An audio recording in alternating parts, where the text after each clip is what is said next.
शून्य कांप उठा जब एक आदमी अपने सिर के चारों ओर सुनहरे प्रभामंडल के साथ आगे बढ़ा।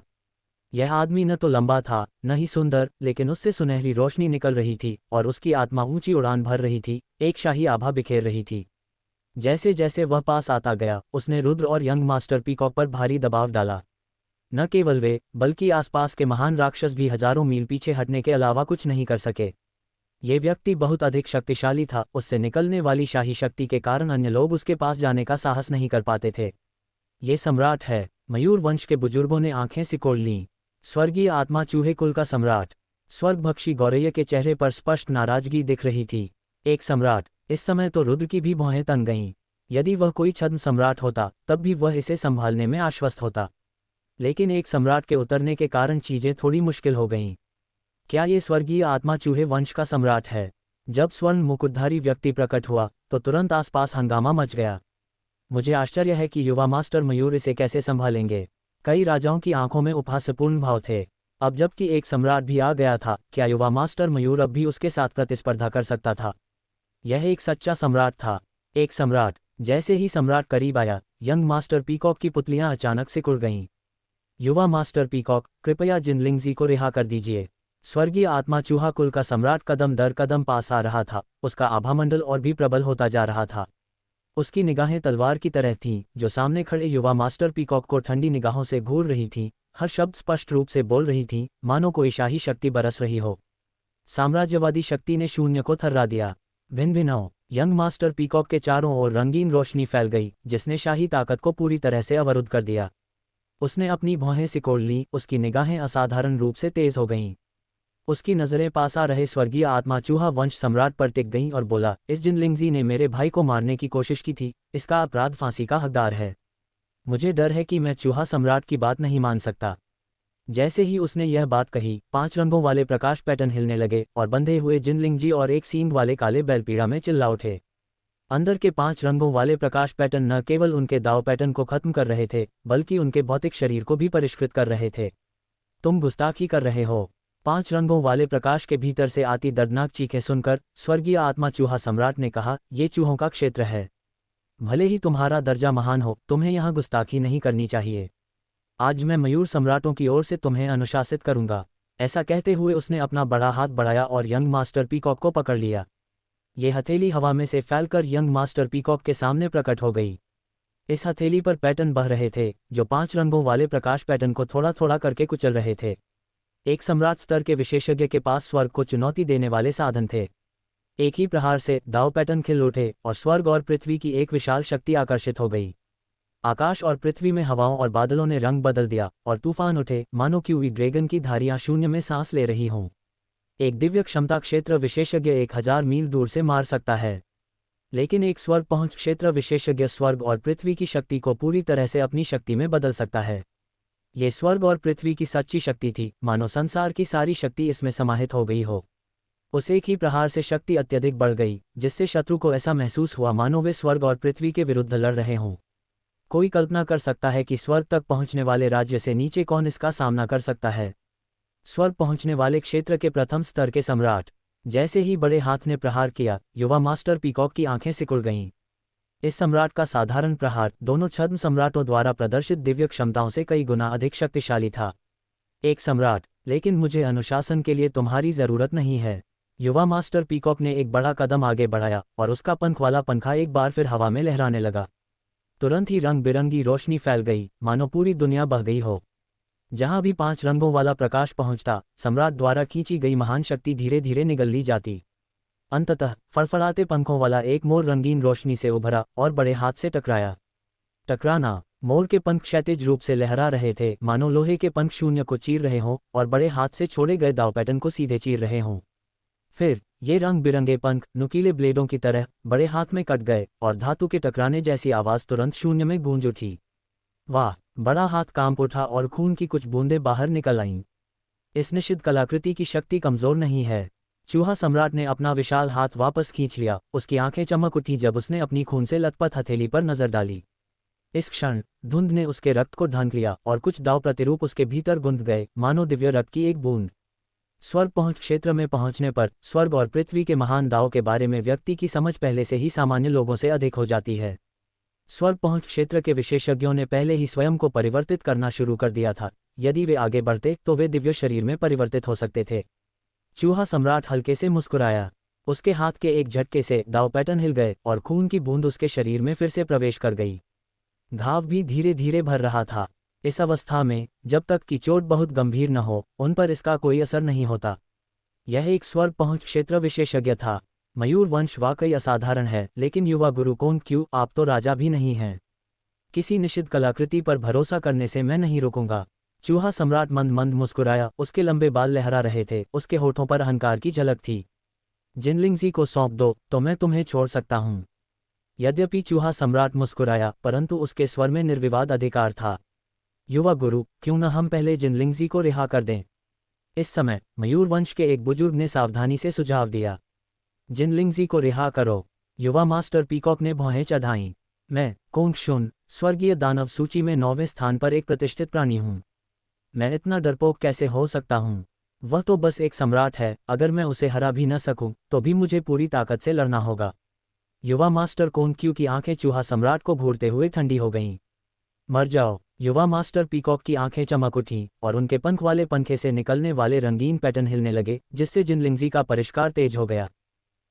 चीखें गूंज उठीं। एक सींग वाले काले बैल और जिनलिंगजी को धीरे धीरे परिष्कृत किया जा रहा था। उनके शरीर और आत्माएं धीरे धीरे नष्ट होने लगीं। तुम्हारी हिम्मत, ये देखकर चूहा सम्राट आग बबूला हो गया। उसके पूरे शरीर पर सुनहरी रोशनी चमक उठी और अचानक उसकी हथेली में एक सुनहरा भाला प्रकट हो गया। इस समय चूहा सम्राट की आभा राक्षसी थी और उसके पूरे शरीर पर सुनहरी रोशनी टिमटिमा रही थी। उसने एक कदम बढ़ाया और उसके सामने का शून्य कांप उठा। ऐसा लगा जैसे कि वह टूटने ही वाला है। स्विश! सुनहरा भाला आगे की ओर बढ़ता हुआ सीधा आगे की ओर घुस गया। सुनहरा भाला चमकता हुआ शून्य को भेदता हुआ निकल गया। दूर से देखने पर ऐसा लग रहा था मानो कोई विशालकाय चूहा झपट रहा हो। विशाल साम्राज्यवादी शक्ति ने शून्य को कुचल दिया, जिससे वह बिखर गया। यह एक शीर्ष स्तरीय शाही हथियार था, एक शाही दाव खजाना जो एक प्राचीन सिद्ध चूहा सम्राट की हड्डियों से बनाया गया था। इस तरह के शाही हथियार में असीम शक्ति होती थी, जिसमें एक सम्राट द्वारा समझी जाने वाली दाव शक्ति शामिल होती थी।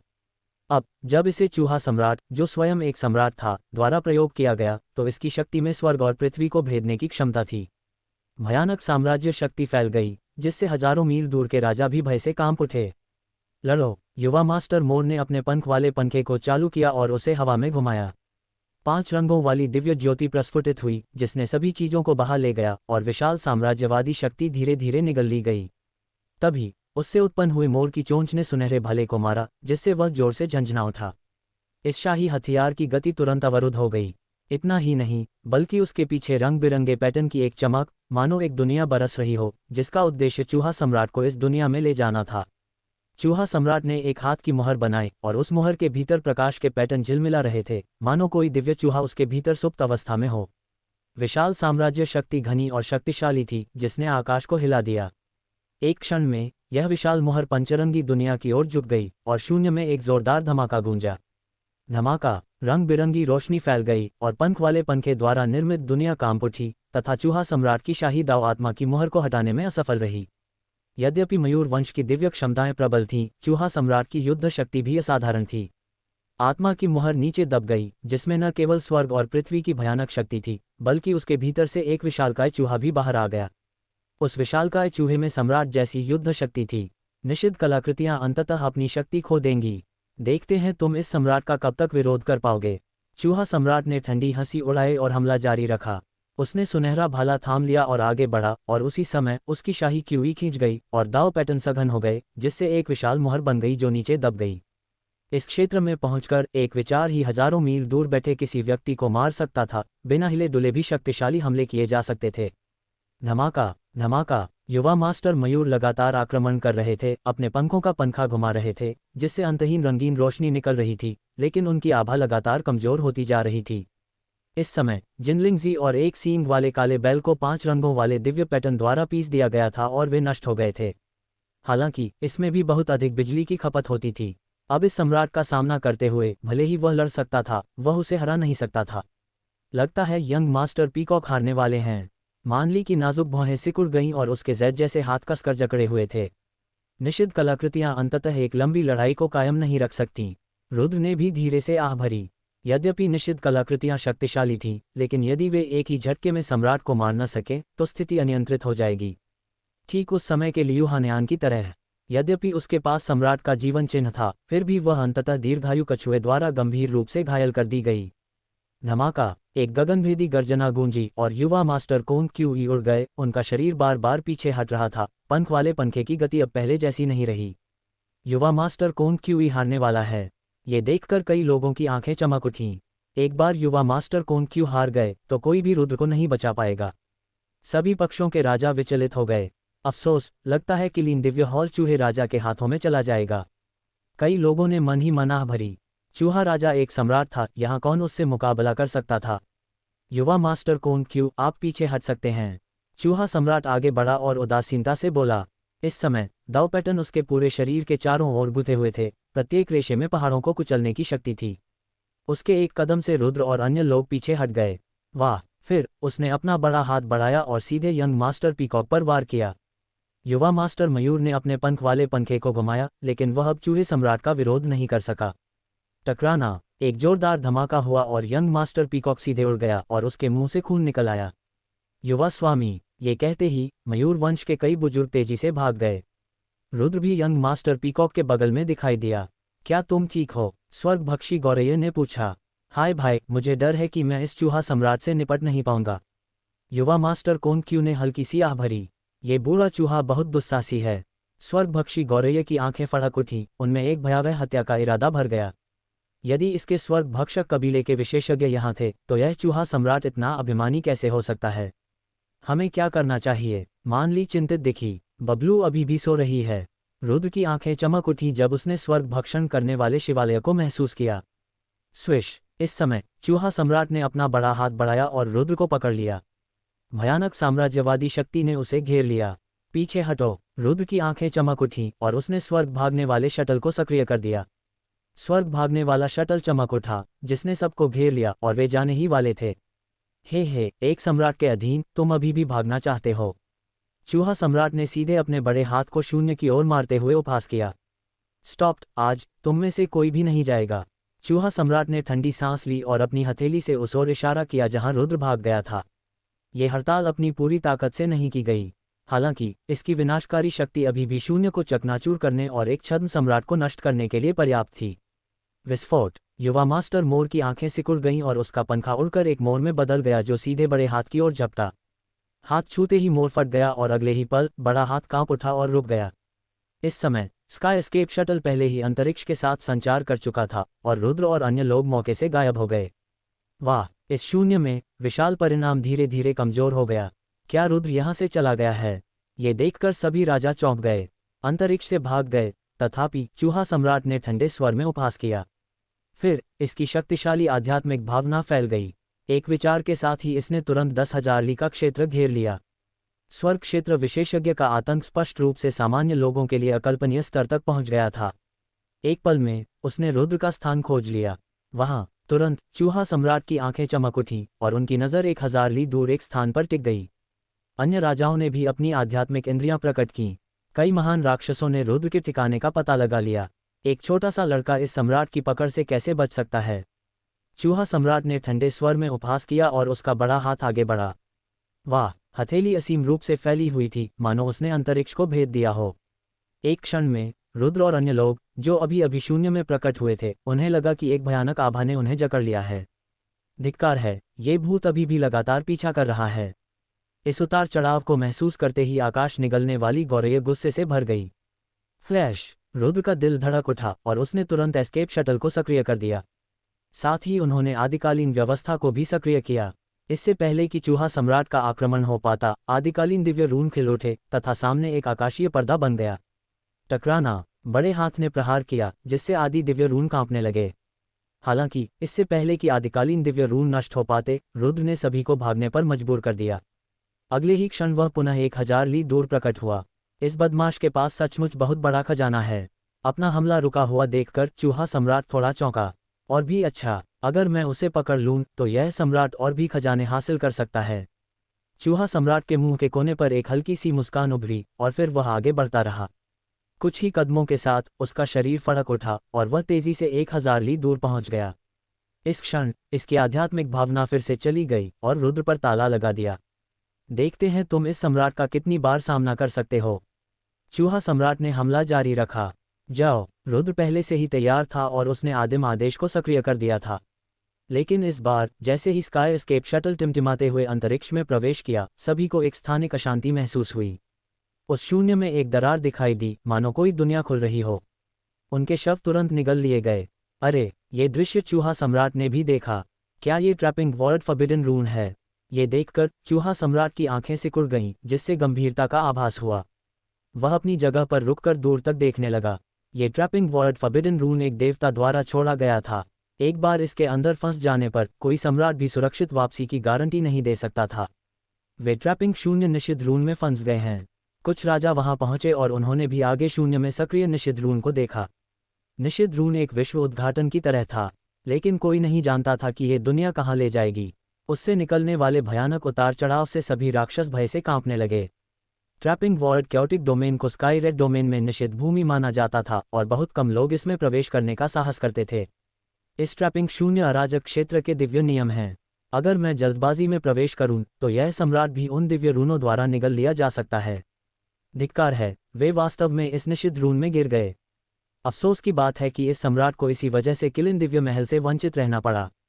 चूहा सम्राट ने हल्की सी आह भरी। वे ट्रैपिंग शून्य दिव्य रून्स में गिर गए हैं, वे निश्चित रूप से निश्चित मौत का सामना करेंगे। एक राजा ने आह भरी। यहाँ एक दिव्य महल रखने वाला व्यक्ति मरने वाला था। इससे लोगों को राहत मिली। क्या हम बस जा रहे हैं? कुछ लोग अनिच्छुक थे। पहले यहीं रुकते हैं। कई लोगों ने रुकने का फैसला किया। कुछ महान राक्षस भी आगे भाग गए। इस स्थान में हर जगह ट्रैपिंग शून्य निषिद्ध रून हैं। लेकिन केवल 1000 ली के बाद उन्होंने एक भयानक उतार चढ़ाव महसूस किया। तुरंत ही वे महान राक्षस पीछे हट गए। भिन्न भिन्न इस क्षण शून्य कांप उठा और आकृतियां टिमटिमाने लगीं। एक प्रचंड आभा इस आकाश और पृथ्वी पर फैल गई।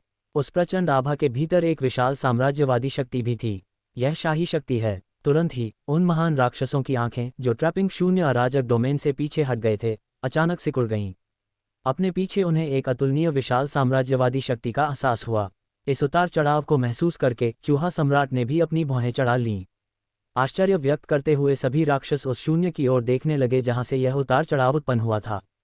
वाह! उन्होंने उस शून्य में टिमटिमाती आकृतियां देखीं तथा अग्नि में वस्त्र पहने पुरुषों का एक समूह उस क्षेत्र की ओर उड़ता हुआ आ रहा था। ये बदमाश तो अभी यहीं था, पलक झपकते कैसे गायब हो गया।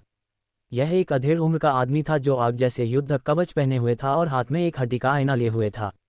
इस बादशाह को यकीन नहीं हो रहा कि मैं तुम्हें ढूंढ नहीं पाऊंगा, बदमाश। अस्थि दर्पण का प्रकाश टिमटिमाया और एक छवि उभरी, लेकिन उसका अनुमान नहीं लगाया जा सका। छवि बहुत धुंधली थी, जिससे दृश्य को स्पष्ट रूप से देख पाना असंभव था। ये कैसे हो सकता है? ये देखकर युद्ध कवच पहने आदमी की आंखें सिकुड़ गईं। छोटी बच्ची यहोंग अभी भी जीवित है, इसलिए कोई बड़ी समस्या नहीं होनी चाहिए, उसके बगल में बैठे एक बुजुर्ग ने चमकती आंखों से कहा। ये दोनों बुजुर्ग स्पष्ट रूप से किलीन वंश के सम्राट थे। जब वे प्रकट हुए तो उनके पीछे राजा भी थे। लिन नाम की महिला भी यहाँ दिखाई दी। जाओ उन लोगों से पूछो। यांग जियाओ की आंखें सिकुड़ गईं और उसने अपनी नज़र सामने खड़े विशाल राक्षसों पर डाली। तुरंत ही किलिन कबीले के महान राक्षस आगे की ओर भाग गए और एक विशाल साम्राज्य शक्ति व्याप्त हो गई, जिससे शून्य का वह भाग ठोस हो गया। इस शाही शक्ति के अधीन वे महान राक्षस सर्दियों में सिकाडा की तरह चुप थे। क्या किसी ने इस युवक को देखा है? तुरंत यांग जियाओ का बड़ा हाथ हिला और रुद्र की आकृति उसके सामने प्रकट हो गई। ये युवक ट्रैपिंग शून्य दरार में गिर गया। किलिन वंश सम्राट की बात सुनकर एक महान दानव ने उत्तर दिया। ट्रैपिंग शून्य दरार में गिर गए। ये सुनकर यांगजियो की आंखों में गंभीरता दिखाई दी। ये ट्रैपिंग शून्य दरार एक देवता द्वारा छोड़े गए दिव्य नियमों द्वारा निर्मित है। किलिन कबीले के बूढ़े सम्राट ने थोड़ा भौहें चढ़ाईं। यहाँ तक कि उनके जैसे अस्तित्व ने भी आशंका व्यक्त की। ये कैसे हो सकता है? ये सुनकर यांग जियाओ की भौहें तन गईं। उन्होंने अंततः अपने रक्त संबंधी ज्ञान पर भरोसा करके रुद्र का ठिकाना ढूंढ लिया। कौन जानता था कि ये लोग ट्रैपिंग शून्य दिव्य रून्स में गिर जाएंगे। चूहा सम्राट ने ही उन्हें इसके लिए मजबूर किया था। किलीन वंश के राजा की आंखें सिकुड़ गईं और वह पास ही खड़े चूहा सम्राट की ओर देखने लगा। इस समय चूहा सम्राट के चेहरे पर भी उदासी छा गई। किलिन वंश के सम्राटों के आगमन से वहां आशंका व्याप्त हो गई। इसके अलावा दूसरी ओर 2 सम्राट थे, लेकिन वह अभी वहां से जाना नहीं चाहता था। ये महान राक्षस मुख्यतः किलिन दिव्य महल को प्राप्त करना चाहते हैं। किलिन वंश के एक राजा ने कहा, बस कुछ भीड़ है, यांग जियाओ ने शांति से कहा, फिर आगे कहा, बात बस इतनी है कि वह बच्चा ट्रैपिंग वर्ड दिव्य रून्स में गिर गया है, जो थोड़ा परेशान करने वाला है। ये ट्रैपिंग वर्ड चूहा प्राचीन काल में चूहा कबीले का एक अत्यंत शक्तिशाली अस्तित्व था। ये वंश शून्य में जाल बिछा सकता था और यहाँ तक कि देवताओं को भी उनके भीतर नष्ट किया जा सकता था। इस युग में कोई देवता नहीं है, कितने लोग इस निषिद्ध भूमि में प्रवेश करने का साहस करते हैं। राजकुमारी की आत्मा की आभा अभी भी वहाँ है, वह ठीक होनी चाहिए। हम यहाँ थोड़ी देर इंतजार कर सकते हैं। लिन र अपनी अस्थि पट्टिका की जांच करती रही और उसमें किलिन राजकुमारी की आत्मा की आभा अभी भी अविश्वसनीय रूप से प्रबल थी, किलिन दिव्य खंडहरों से निकलने के समय से भी अधिक प्रबल। तुम आगे बढ़ो और खोज करो। थोड़ी देर विचार करने के बाद उसके बगल में बैठे बूढ़े सम्राट ने एक राजा से कहा। हाँ, राजा ने सिर हिलाया और ट्रैपिंग शून्य अराजक डोमेन की ओर भाग गया। वाह, इस समय शून्य में आकृतियां टिमटिमाने लगी और अधिक महान राक्षस प्रकट हुए। यह 18 फुट ऊंचा एक सफेद वानर था। उसके पीछे मानो खुला आसमान फैला हुआ था। उसके हर कदम के साथ आगे का आकाश और धरती कांप रहे थे और भयानक शाही शक्ति व्याप्त हो रही थी, जिससे आसपास के विशाल राक्षस भय से कांप रहे थे और एक एक करके 10वीं पीछे हट रहे थे। बाय यूनफेई भी पीछे पीछे आ गया था। यह नीला आकाश श्वेत वानर वंश का सम्राट है। लगता है विभिन्न कुलों के सम्राट आने वाले हैं। ये देखकर अनेक महान दानवों ने मन ही मनाह भरी। अब चूंकि एक के बाद एक सम्राट आ रहे थे, भले ही वह युवक अभी भी जीवित होता तो भी किलिन दिव्य महल उनका नहीं होता। नीले आकाश श्वेत वानर वंश के लोग भी यहाँ हैं। ये देखकर किलिन वंश के राजाओं की आंखें ठंडी हो गईं। कोई बात नहीं। हालांकि यांग जियाओ और 7वें पूर्वज शांत और बेफिक्र दिखाई दिए। राजसी किलिन वंश के सम्राट की तुलना उन साधारण सम्राटों से कैसे की जा सकती है। थोड़ी देर बाद किलिन वंश का राजा वापस लौट आया। ये कैसे है? तुरंत कई सम्राटों ने पूछा। 1000 ली आगे का स्थान ठीक है, लेकिन 2000 ली के बाद वह स्थान अव्यवस्थित होने लगता है और 3000 ली के बाद वहाँ अनेक स्थानिक दिव्य रून उतार चढ़ाव होते हैं। अब वह स्थान ऐसा नहीं रहा जहाँ मनुष्य गहराई में जा सकें। ट्रैपिंग वर्ड ड्रैग गॉड द्वारा छोड़ी गई दिव्य क्षमताएं और नियम वास्तव में ऐसी चीजें नहीं हैं जिन्हें साधारण साधक छू सकें। राजा की आंखों में भय साफ दिखाई दे रहा था। अभी अभी ये 3000 ली गहराई तक उतरा था और लगभग उन स्थानिक दिव्य रूनों में गिर गया था। ऐसा लगता है कि हम केवल इंतजार कर सकते हैं और देख सकते हैं। ये सुनकर बूढ़े सम्राट ने हल्की सी आह भरी। इस क्षण एक प्रभावशाली आभा अचानक इस स्वर्ग और पृथ्वी में व्याप्त हो गई। किसने मेरे भाई पर हमला किया? शून्य में एक ठंडी और दबंग आवाज भी गूंजी। वाह, इसके साथ ही भारी उतार चढ़ाव भी था। यह उतार चढ़ाव तूफान की तरह आकाश और पृथ्वी पर छा गया। आसपास के सभी राजाओं को एक भयानक आभा महसूस हुई और वे तुरंत पीछे हट गए। ये कौन है? जब सबने ऊपर देखा तो उन्हें पीछे से एक अग्नि सी ज्योति अपनी ओर उड़ती हुई आती दिखाई दी। जैसे ही आग की रोशनी उनके पास पहुंची, उन्होंने देखा कि यह एक विशाल आग वाली गौरैया थी। अग्नि की लपटें उस उग्र गौरैया के शरीर के चारों ओर फैल गईं और लपटों ने एक विशाल भंवर बना दिया जो विश्व की आध्यात्मिक ऊर्जा को निगल रहा था। तुरंत ही अनेक महान राक्षसों को लगा कि उनका वास्तविक सार लुप्त हो रहा है। यह आकाश निगलने वाली गौरैया है। ये देखकर बड़े बड़े राक्षसों की आंखों में आशंका के भाव उभर आए। आसमान निगलने वाली गौरैया, यहाँ तक कि चूहा सम्राट भी भावुक हो गया और उस क्षेत्र की ओर देखने लगा जहाँ से अग्नि में प्रकाश गुजरा था। 7वें युवा मास्टर यहाँ गायब हो गए और जब ज्वलंत गौरैया प्रकट हुई तो 5 रंगों वाला प्रकाश पैटर्न भी टिमटिमा उठा। उग्र गौरैया के पीछे कई मोर चक्कर लगा रहे थे। उन्होंने मोर के रंग के वस्त्र पहने एक अधेड़ उम्र के व्यक्ति को हवा में चलते हुए आगे के शून्य की ओर बढ़ते देखा। उसके पीछे 1 दर्जन से अधिक महान राक्षस चल रहे थे। स्टॉप शून्य में प्रकाश और छाया टिमटिमा रहे थे और 1 दर्जन से अधिक अग्नि गौरैया उड़ रही थीं। इसके अलावा 1 दर्जन से अधिक मयूर ग्रैंड दानव दिखाई दिए। इन महान राक्षसों के बीच नेता ने शाही शक्ति प्रकट की और जैसे ही वह प्रकट हुआ, पूरा विश्व उस विशाल शाही शक्ति से भर गया। इस शाही शक्ति के तहत किलिन कबीले के 2 सम्राट भी हिल गए थे। चूहा सम्राट की आंखों में आश्चर्य झलक रहा था। आग की एक चमक, एक अग्नि गौरैया टिमटिमाती हुई और अंततः अग्नि में लाल युद्ध कवच में एक महिला में परिवर्तित हो गई। इस महिला के हाथ में एक दिव्य परशु था और वह अपने आसपास के वातावरण को ध्यान से देख रही थी तथा उसकी आंखें तेज थीं। यह एक छद्म सम्राट था, लेकिन उसकी आभा पहले देखे गए मोनोसेरस ब्लैक ऑक्स और गोल्डन स्पिरिट चाइल्ड से अनगिनत गुना ज्यादा प्रबल थी। उस उतार चढ़ाव में स्पष्ट रूप से एक सम्राट से मुकाबला करने की क्षमता थी, जिससे चारों ओर के साधक भय से कांप उठे। और जैसे ही यह स्त्री प्रकट हुई, उसके बगल में मोर के आकार के कपड़े पहने एक पुरुष प्रकट हुआ। यह आदमी अजगर और बाघ की चाल से चल रहा था और उसके पीछे रंग बिरंगी रोशनी फैल रही थी और एक विशाल शाही शक्ति व्याप्त थी जिससे लोग भयभीत हो रहे थे। जाहिर है यह एक सम्राट था और उसका आभामंडल चूहा सम्राट से अनगिनत गुना ज्यादा प्रबल था। फुफ फुफ, इन दोनों के पीछे लगातार आकृतियां उतरती रहीं। ये सभी लोग राजा के दायरे में थे, जिनमें कई छद्म सम्राट भी शामिल थे। इस तरह की दुर्जय लाइनअप ने कई राजाओं को सर्दियों में सिकाडा की तरह शांत कर दिया। ये लोग मोर वंश और आकाश निगलने वाली गौरय वंश के हैं। कुछ लोगों ने फुसफुसाते हुए कहा, ये युवा मास्टर कांग हैं, हमारे दानव क्षेत्र के सबसे युवा सम्राटों में से एक। युवा मास्टर कांग को देखकर कई लोगों को आशंका हुई। मयूर वंश वर्तमान दानव क्षेत्र का शाही वंश है और यह वंश अत्यंत समृद्ध है। चौथे मास्टर कांग स्वयं न केवल एक सम्राट हैं, बल्कि उनके कई असाधारण प्रतिभाशाली बच्चे भी हैं। उदाहरण के लिए युवा मास्टर कांग, जो छोटी उम्र में ही इंपीरियल दाव में कदम रख चुके हैं, और युवा मास्टर कोंग क्यूई को भी स्वर्गीय दानव सूची में 9वें स्थान पर रखा गया है, जो स्पष्ट रूप से शाही दाव में प्रवेश करने के संकेत दिखा रहा है। इतना ही नहीं, राजकुमारी कोंग जियू दानव क्षेत्र की 3 स्वर्गीय युवतियों में से एक है और उसकी प्रतिभा उसके 2 बड़े भाइयों से कम नहीं है। जहां तक अन्य युवा स्वामियों का प्रश्न है, यद्यपि वे इंपीरियल दाव में कदम नहीं रख पाए हैं, फिर भी उन्हें कम करके नहीं आंका जाना चाहिए। कोंग जाओ। जब युवा मास्टर कोंग प्रकट हुए तो किलिन वंश के सम्राट यांग जियाओ भी भावुक हो गए। ऐसा लगता है कि यंग मास्टर कांग क्यूई के लिए आए हैं। अब जब मयूर वंश का सम्राट यहाँ है तो हम बस एक तरफ खड़े हो सकते हैं। युवा मास्टर कांग के प्रकट होने के बाद राजाओं ने एक एक करके आह भरी। इस समय उनमें किलिन दिव्य महल के लिए कोई लालसा नहीं बची थी, वरना अगर युवा मास्टर कांग ने कोई कदम उठाया तो उनके जीवन की गारंटी कौन दे सकता था। इस समय आकाश निगलने वाली गौरय कबीले की महिला हत्या के इरादे से भरी हुई थी और अपने आसपास के वातावरण को देख रही थी। यह महिला आकाश निगलने वाली गौरय की बड़ी बहन थी, जिसका नाम चू त्यानिक्सिया था, जो स्वयं भी एक प्रतिभाशाली महिला थी। दुर्भाग्य से वह एक बेटी थी और उसका वंश भी चू त्यानझाओ की तुलना में थोड़ा पतला था। अन्यथा वह आकाश निगलने वाली गौरय वंश के कबीले के नेता के लिए उम्मीदवारों में से एक भी हो सकती थी। त्यानिक्सिया, तुम्हें चिंता करने की जरूरत नहीं है, युवा मास्टर कांग ने शांति से अपना बड़ा हाथ हिलाते हुए कहा। तुरंत ही एक अस्थि दर्पण उसके सामने प्रकट हुआ। उसने एक आध्यात्मिक मोहर बनाई और एक रंगीन पैटर्न अस्थि दर्पण में समा गया, जिससे उसकी सतह पर लहरें दिखाई देने लगीं। फिर अस्थि दर्पण लगातार बड़ा होता गया, जिससे एक दृश्य प्रकट हुआ। ये दृश्य युवा मास्टर कोंग क्यूई द्वारा विभिन्न शक्तिशाली व्यक्तियों के विरुद्ध लड़ाई का था। उस दृश्य में आकाश निगलने वाली गौरय भी कभी कभी अपना सिर दिखाती थी। छोटे भाई, आकाश निगलने वाली गौरय को देखते ही चू त्यानिक्सिया की लाल लाल आंखों में आंसू आ गए। जब वह छोटी थी तो उसके पिता एक प्रतिभाशाली व्यक्ति थे जो शाही दाव में पूरी तरह से प्रवेश कर सकते थे, लेकिन दुर्भाग्य से एक निश्चित क्षेत्र में प्रवेश के दौरान उनकी नींव क्षतिग्रस्त हो गई।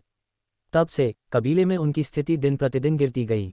उस समय उसका छोटा भाई केवल 2 वर्ष का था। उस समय उसके पिता को बहुत से लोगों ने तिरस्कृत किया और पीठ पीछे उन्हें बेकार व्यक्ति कहा। उसे धुंधला धुंधला याद आया कि उसका छोटा भाई जिद करके कई बार कहता था कि वह अपने पिता का बदला लेना चाहता है और आकाश निगलने वाली गौरय वंश का सबसे शक्तिशाली सम्राट बनना चाहता है। दुर्भाग्य से उसके छोटे भाई का वंश अंततः थोड़ा कमजोर था, चू त्यानझाओ के साथ तुलना करने में असमर्थ। इस कारण उसका छोटा भाई असाधारण परिश्रम से खेती करता था। यहाँ तक कि जब उन्हें पता चला कि आकाश निगलने वाले सर्वोच्च देवता ने आकाश निगलने की दिव्य क्षमताएं छोड़ दी हैं, तो उन्होंने स्वयं ही गुप्त रूप से निषिद्ध क्षेत्र में प्रवेश किया। यही वह समय था जब उसके जिद्दी छोटे भाई का उससे सारा संपर्क टूट गया। यह अलगाव 8 साल तक चला। अब जबकि वे मिले थे, उसका छोटा भाई पहले ही अपना भौतिक शरीर खो चुका था। अपने छोटे भाई को आत्मा रूप में देखकर उसका हृदय अपार दुख से भर गया। उस दृश्य को देखने के बाद यंग मास्टर कांग की आंखें भी ठंडी हो गईं। उसके पीछे मयूर वंश के राजा और आकाश निगलने वाली गौरय वंश के सभी राजाओं की आंखों से हत्या की भावना निकल रही थी। राजाओं की निगाहें चूहा सम्राट पर पड़ीं। ये तुम हो? चू त्यानिक्सिया और भी ज्यादा जानलेवा थी। उसके शरीर में धधकती लपटें फैल गईं और उसकी रक्त क्यू आसमान तक पहुंच गई, जिससे उसके पीछे एक अग्नि गौरय प्रकट हुई। उसने एक दिव्य परशु पकड़ा और उसे सामने खड़े चूहा सम्राट की ओर इशारा करते हुए कहा, तुमने मेरे भाई को मजबूर करने की हिम्मत कैसे की? चारों ओर हत्या की तीव्र भावना व्याप्त हो गई, जिससे हजारों मील दूर तक के किसान भय से कांपने लगे। कई राजा वहां रुकने का साहस न कर सके, क्योंकि उन्हें डर था कि वे इस शक्तिशाली विशेषज्ञ के क्रोध का शिकार हो जाएंगे। जब ये तीव्र हत्या का इरादा व्याप्त हो गया तो चूहा सम्राट को भी अपने सिर में झुनझुनी महसूस हुई। मोरकुल इतनी जल्दी कैसे आ गया? उसका चेहरा उदास था। उसने सोचा था कि उन चंद कनिष्ठों को हराना आसान होगा, लेकिन उसने इतने अचानक बदलावों की उम्मीद नहीं की थी, और अब मोरकुल के शक्तिशाली साधक आ गए थे, जिससे उसकी स्थिति बेहद प्रतिकूल हो गई थी। इस सम्राट के मन में लालच का भाव छाया हुआ था। अन्यथा ऐसी बुद्धिमत्ता के साथ वह स्वयं को खतरे में कैसे डाल सकता था।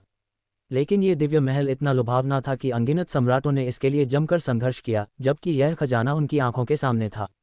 हे युवा मास्टर कांग, मिस चू, मुझे लगता है यहाँ कुछ गलतफहमी है। हालांकि वह नाराज था, फिर भी चूहा सम्राट ने खुद को संभाला। उसने मुंह के कोने से मुस्कुराकर युवा मास्टर कांग और मिस चू की ओर मुट्ठियां भींच लीं। इतने बड़े कुल के इतने शक्तिशाली विशेषज्ञों के सामने घमंडी होने की उसकी हिम्मत नहीं हुई। गलतफहमी। चू त्यानिक्सिया का चेहरा ठंडा पड़ गया।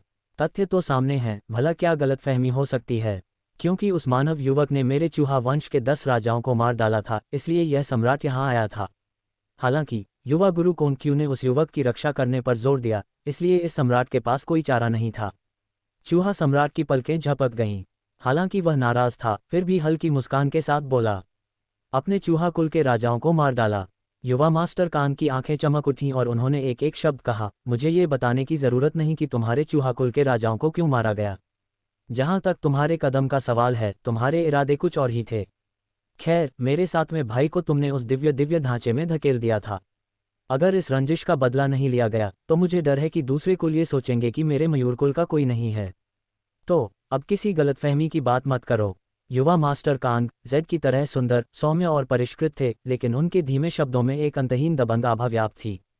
अपने शब्द कहने के बाद वे एक कदम आगे बढ़े। धमाका। जैसे ही उसका पैर बाहर निकला, उसके सामने का शून्य कांप उठा। उसी समय यंग मास्टर कांग के पीछे रंगीन रोशनी खिल उठी और घनी रक्त की उई भी आकाश में उड़ गई। एक शक्तिशाली आभा ने चूहा सम्राट को जकड़ लिया। इस आभा के तहत चूहा सम्राट के पास भागने का लगभग कोई मौका नहीं था। यदि उसने भागने की कोशिश की तो उसे निश्चित रूप से यंग मास्टर कांग से एक शक्तिशाली झटका लगेगा। युवा मास्टर कांग, क्या आप सचमुच ऐसा करना चाहते हैं? ये देखकर चूहा सम्राट ने भौहें चढ़ाईं और कहा, ये चूहों का क्षेत्र है और यहाँ सिर्फ एक चूहा सम्राट नहीं है। चूहा क्षेत्र के बारे में क्या? युवा मास्टर कांग की आंखें ठंडी हो गईं और उन्होंने कहा, मेरे भाई को छूने की हिम्मत करो, यहाँ तक कि एक महान सिद्धि सम्राट को भी मार दिया जाएगा। मेरे मयूर वंश की प्रतिष्ठा का उल्लंघन करने की किसी की हिम्मत कैसे हुई? जैसे ही ठंडी खर्राटों की आवाज़ आई, यंग मास्टर कांग ने सीधे अपना कदम उठाया। उसने अपना बड़ा हाथ आगे बढ़ाया और सामने खड़े चूहा सम्राट की ओर प्रहार किया। ये केवल एक साधारण हथेली थी, लेकिन उसकी हथेली के भीतर 5 रंगों के प्रकाश पैटर्न घूम रहे थे और एक अजीब उतार चढ़ाव व्याप्त था। ऐसा प्रतीत होता था कि वह उतार चढ़ाव सभी चीज़ों को बहा ले जाने में सक्षम है। ये देखकर चूहा सम्राट का चेहरा पूरी तरह बदल गया और उसने तुरंत अपना सुनहरा भाला उठाया और युवा मास्टर कांग पर हमला कर दिया। स्वर्ण सम्राट ने एक चाल चली और उसकी आभा भी बहुत तेज थी। सुनहरा भाला एक शाही हथियार था और उसके प्रहार की शक्ति पहाड़ों और नदियों को चकनाचूर कर देती थी। इस प्रहार से शून्य भी भेद गया। हालांकि युवा मास्टर कांग शांत रहे। उन्होंने बिना कोई शाही हथियार चलाए बस अपनी हथेली से हमले का सामना करते हुए एक कदम आगे बढ़ाया। उसका बड़ा हाथ ऐसे हिल रहा था मानो किसी मोर का पंख निकल आया हो। खिलती हुई रंगीन रोशनी लगातार चूहा सम्राट से आने वाली शाही शक्ति को नष्ट कर रही थी। इस दिव्य क्षमता के तहत शाही हथियार के साथ भी चूहा सम्राट कोई लाभ प्राप्त नहीं कर सकता था। इसके बजाय युवा मास्टर कांग ने एक कदम आगे बढ़ाया और उसकी भयानक आभा ने सामने के शून्य को हिला दिया, जिससे चूहा सम्राट का शरीर बार बार पीछे हट गया। जब दोनों सम्राटों के बीच युद्ध हुआ तो सभी एक के बाद एक पीछे हट गए। ऐसा लगता है कि चूहा सम्राट युवा मास्टर कांग से मुकाबला नहीं कर सकता। निस्संदेह मोर एक प्राचीन महान वंश है और इसकी दिव्य क्षमताओं की तुलना कई पवित्र जानवरों से की जा सकती है। चूहा सम्राट की तुलना कैसे की जा सकती है? राक्षसों में चर्चा फैल गई। धमाका। आगे की लड़ाई बहुत ही जबरदस्त थी और यंग मास्टर कांग का हमला अविश्वसनीय रूप से शक्तिशाली था। उसके चारों ओर रंग बिरंगी रोशनी घूम रही थी, मानो कोई दिव्य गौरय उतर आए हो। शक्तिशाली वंशीय आभा चारों ओर फैल गई, जिससे पास ही स्थित नीला आकाश श्वेत वानरों के वंश का सम्राट भी भय से भर गया। वंशीय वंश का दबाव साधना क्षेत्र के दबाव से भी ज्यादा दुर्बल करने वाला था। इस स्तर की युद्ध शक्ति के साथ क्या तुम मेरे भाई को धमकाने की हिम्मत करोगे? युवा मास्टर कांग ने हमला किया। उसकी आंखें ठंडी थीं और उसका स्वर अतुलनीय रूप से दबंग था। अपनी पूरी ताकत से लड़ो, वरना तुम्हें कोई मौका नहीं मिलेगा। जब वह बोल रहा था तो उसके चारों ओर रंग बिरंगे पैटर्न घूम रहे थे और उसके पीछे एक 5 रंगों वाली दुनिया विकसित हो रही थी। ये वास्तव में मयूर वंश की सबसे मजबूत दिव्य क्षमता थी। ये देखकर चूहा सम्राट बहुत घबरा गया। उसने अपनी पूरी शक्ति का इस्तेमाल किया और एक विशाल आध्यात्मिक चूहा प्रकट किया, जिसका पूरा शरीर सुनहरी रोशनी से जगमगा रहा था और एक राक्षसी आभा भी फूट रही थी। हालांकि जैसे ही यह आभा फैली, रंगीन रोशनी ने धीरे धीरे उसे नष्ट कर दिया और युवा मास्टर कांग का मुकाबला करने में पूरी तरह असमर्थ हो गया। मोर दिव्य प्रकाश। युवा मास्टर कांग ने अपनी चाल चली। उसके पीछे की रंगीन रोशनी एक विशाल दुनिया में बदल गई जिसने चूहा सम्राट को दबा दिया। रंगीन रोशनी सचमुच एक दुनिया जैसी लग रही थी और उसके भीतर एक मोर विकसित हुआ और चूहा सम्राट की ओर झपटा। स्वर्गीय चूहा सील। चूहा सम्राट ने हताश होकर हमला किया और एक विशाल सील उभरी और आगे बढ़ी। दुर्भाग्यवश इस विशाल सील को 5 रंगों वाली दुनिया को छूने से पहले ही विकसित होते मोर ने फाड़ डाला। तभी मोर के पंख कंपन करने लगे और वे चूहा सम्राट के दाव पैटर्न को धीरे धीरे फाड़ने लगे। वाह, पंख ब्लेड जैसे थे जो चूहा सम्राट की कमर पर लगे, जिससे 2 गहरे घाव हो गए जिनसे ताज़ा खून बह रहा था। उसी समय चूहा सम्राट उड़ गया और युवा मास्टर कांग ने आक्रमण करने का अवसर जब्त कर लिया। शाही खून से आकाश रंगा हुआ था, उसके भीतर पैटर्न खिल रहे थे, शानदार रोशनी झिलमिला रही थी। इस समय युद्ध देख रहे सभी किसान आश्चर्यचकित थे। ये चूहा सम्राट हारने वाला है। कई महान राक्षसों का खून ठंडा पड़ गया। वह एक सम्राट था, लेकिन यंग मास्टर कांग के सामने वह इतनी आसानी से पराजित हो गया। ये कोंग झाओ और भी मजबूत होता जा रहा है। किलिन कबीले के यांग जियाओ की आंखें चमक उठीं। चौथे मास्टर कांग सचमुच बहुत भाग्यशाली हैं। उनके बगल में बैठे किलिन वंश के पुराने राजाओं ने भावुक होकर आह भरी। चौथे मास्टर कांग स्वयं असाधारण रूप से प्रतिभाशाली थे। उन्होंने अपने प्रारंभिक वर्षों में ही शाही मार्ग पर कदम रख दिया था और अब उनके वंशज सभी आश्चर्यजनक रूप से प्रतिभाशाली थे। कल्पना कीजिए, एक परिवार में 3 बच्चे हैं जिनमें साम्राज्यवादी मार्ग पर पहुंचने की क्षमता है। ऐसा गौरवशाली युग तो दानव लोक में भी दुर्लभ था। फिर भी चौथे मास्टर कांग के पास बहुत सारे प्रतिभाशाली बच्चे थे। टकराना। इसी समय मोर ने झपट्टा मारा जिससे चूहा सम्राट उड़ गया। चूहा सम्राट भयभीत था। हालांकि वह एक सम्राट था, फिर भी उसकी युद्ध शक्ति युवा मास्टर कांग की तुलना में अतुलनीय थी। एक क्षण में वह खून से लथपथ हो गया, उसके शरीर पर भयानक घाव हो गए, उसकी सफ़ेद हड्डियां स्पष्ट रूप से दिखाई दे रही थीं। युवा मास्टर कांग, कृपया दया कीजिए। चूहा सम्राट बुरी तरह पिट गया। तभी दूर शून्य से एक और महादैत्य प्रकट हुआ और उनकी ओर दौड़ा। यह एक सम्राट था। उसका पूरा शरीर सुनहरी रोशनी से चमक रहा था, जिससे भयानक उतार चढ़ाव हो रहे थे। ये सोना खाने वाले चूहे वंश का एक सम्राट है। सोना खाने वाला चूहा, यह एक प्राचीन शक्तिशाली कबीला है जिसका कभी आधिपत्य था। जब वह सम्राट प्रकट हुआ तो कई लोगों ने आश्चर्य से कहा। यहाँ तक कि किलिन वंश का सम्राट भी थोड़ा विचलित हुआ। दया दिखाओ। युवा मास्टर कांग की आंखें ठंडी हो गईं और उन्होंने गहरी आवाज में कहा, अगर मैं दया दिखाऊंगा तो मेरे मयूर वंश की शाही प्रतिष्ठा कहाँ रहेगी। उस चूहा सम्राट ने अपने 7वें भाई को शून्य जाल निषिद्ध रूनों में जाने के लिए मजबूर किया था, तो वह इस राक्षस को कैसे जाने दे सकता था। ये सुनकर उस महान राक्षस का चेहरा गंभीर हो गया। उसे मिटा दो। युवा मास्टर पीकॉक ने ठंडी सांस ली। उसके पीछे एक 5 रंगों वाला दिव्य पैटर्न चमक उठा, जो एक ऐसी दुनिया में बदल गया जिसने चूहा सम्राट को पूरी तरह से निगल लिया। रंगीन रोशनी फैलती रही, चूहा सम्राट के आंतरिक दाव पैटर्न और प्राण रक्त को लगातार नष्ट करती रही। एक पल में चूहा सम्राट का आभामंडल तेजी से कम हो गया। एक चीख गूंजी और चूहा सम्राट के चेहरे पर भय का भाव दिखाई दिया। एक राजसी सम्राट, फिर भी मयूर वंश की दिव्य क्षमता से फंसने के बाद उसके पास जवाबी कार्रवाई करने की लगभग कोई शक्ति नहीं थी। क्यों मेरे मन में ऐसे लालची विचार क्यों आए? चूहा सम्राट पछतावे से भर गया। उसने सोचा था कि उस मानव युवक से निपटना हाथ हिलाने जितना आसान होगा, लेकिन उसने कभी भी घटनाओं के ऐसे अप्रत्याशित मोड़ की उम्मीद नहीं की थी। युवा मास्टर कांग। युवा मास्टर मयूर को अभी भी इतना जोरदार अभिनय करते देख स्वर्णभक्षी चूहा वंश के सम्राट की आंखें क्रोध से भर गईं। लेकिन थोड़ी सी हिचकिचाहट के बाद ये वहीं रुक गया। उनका वंश बहुत मजबूत था। सोना खाने वाले चूहे उन पवित्र जानवरों से भी प्रतिस्पर्धा कर सकते थे।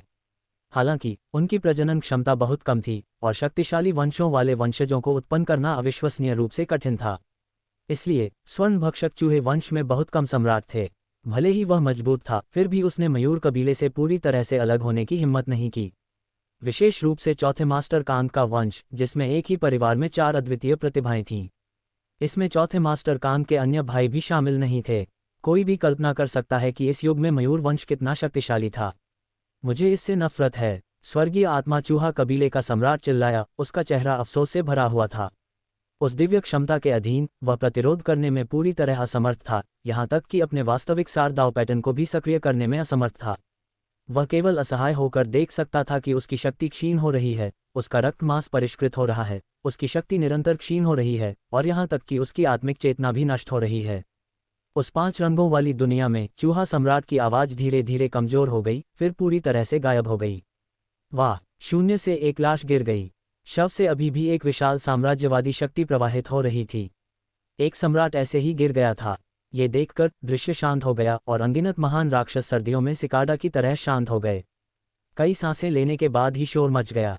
क्या एक सम्राट को भी मौत के घाट उतार दिया गया? अनगिनत आंखों में आश्चर्य झलक रहा था।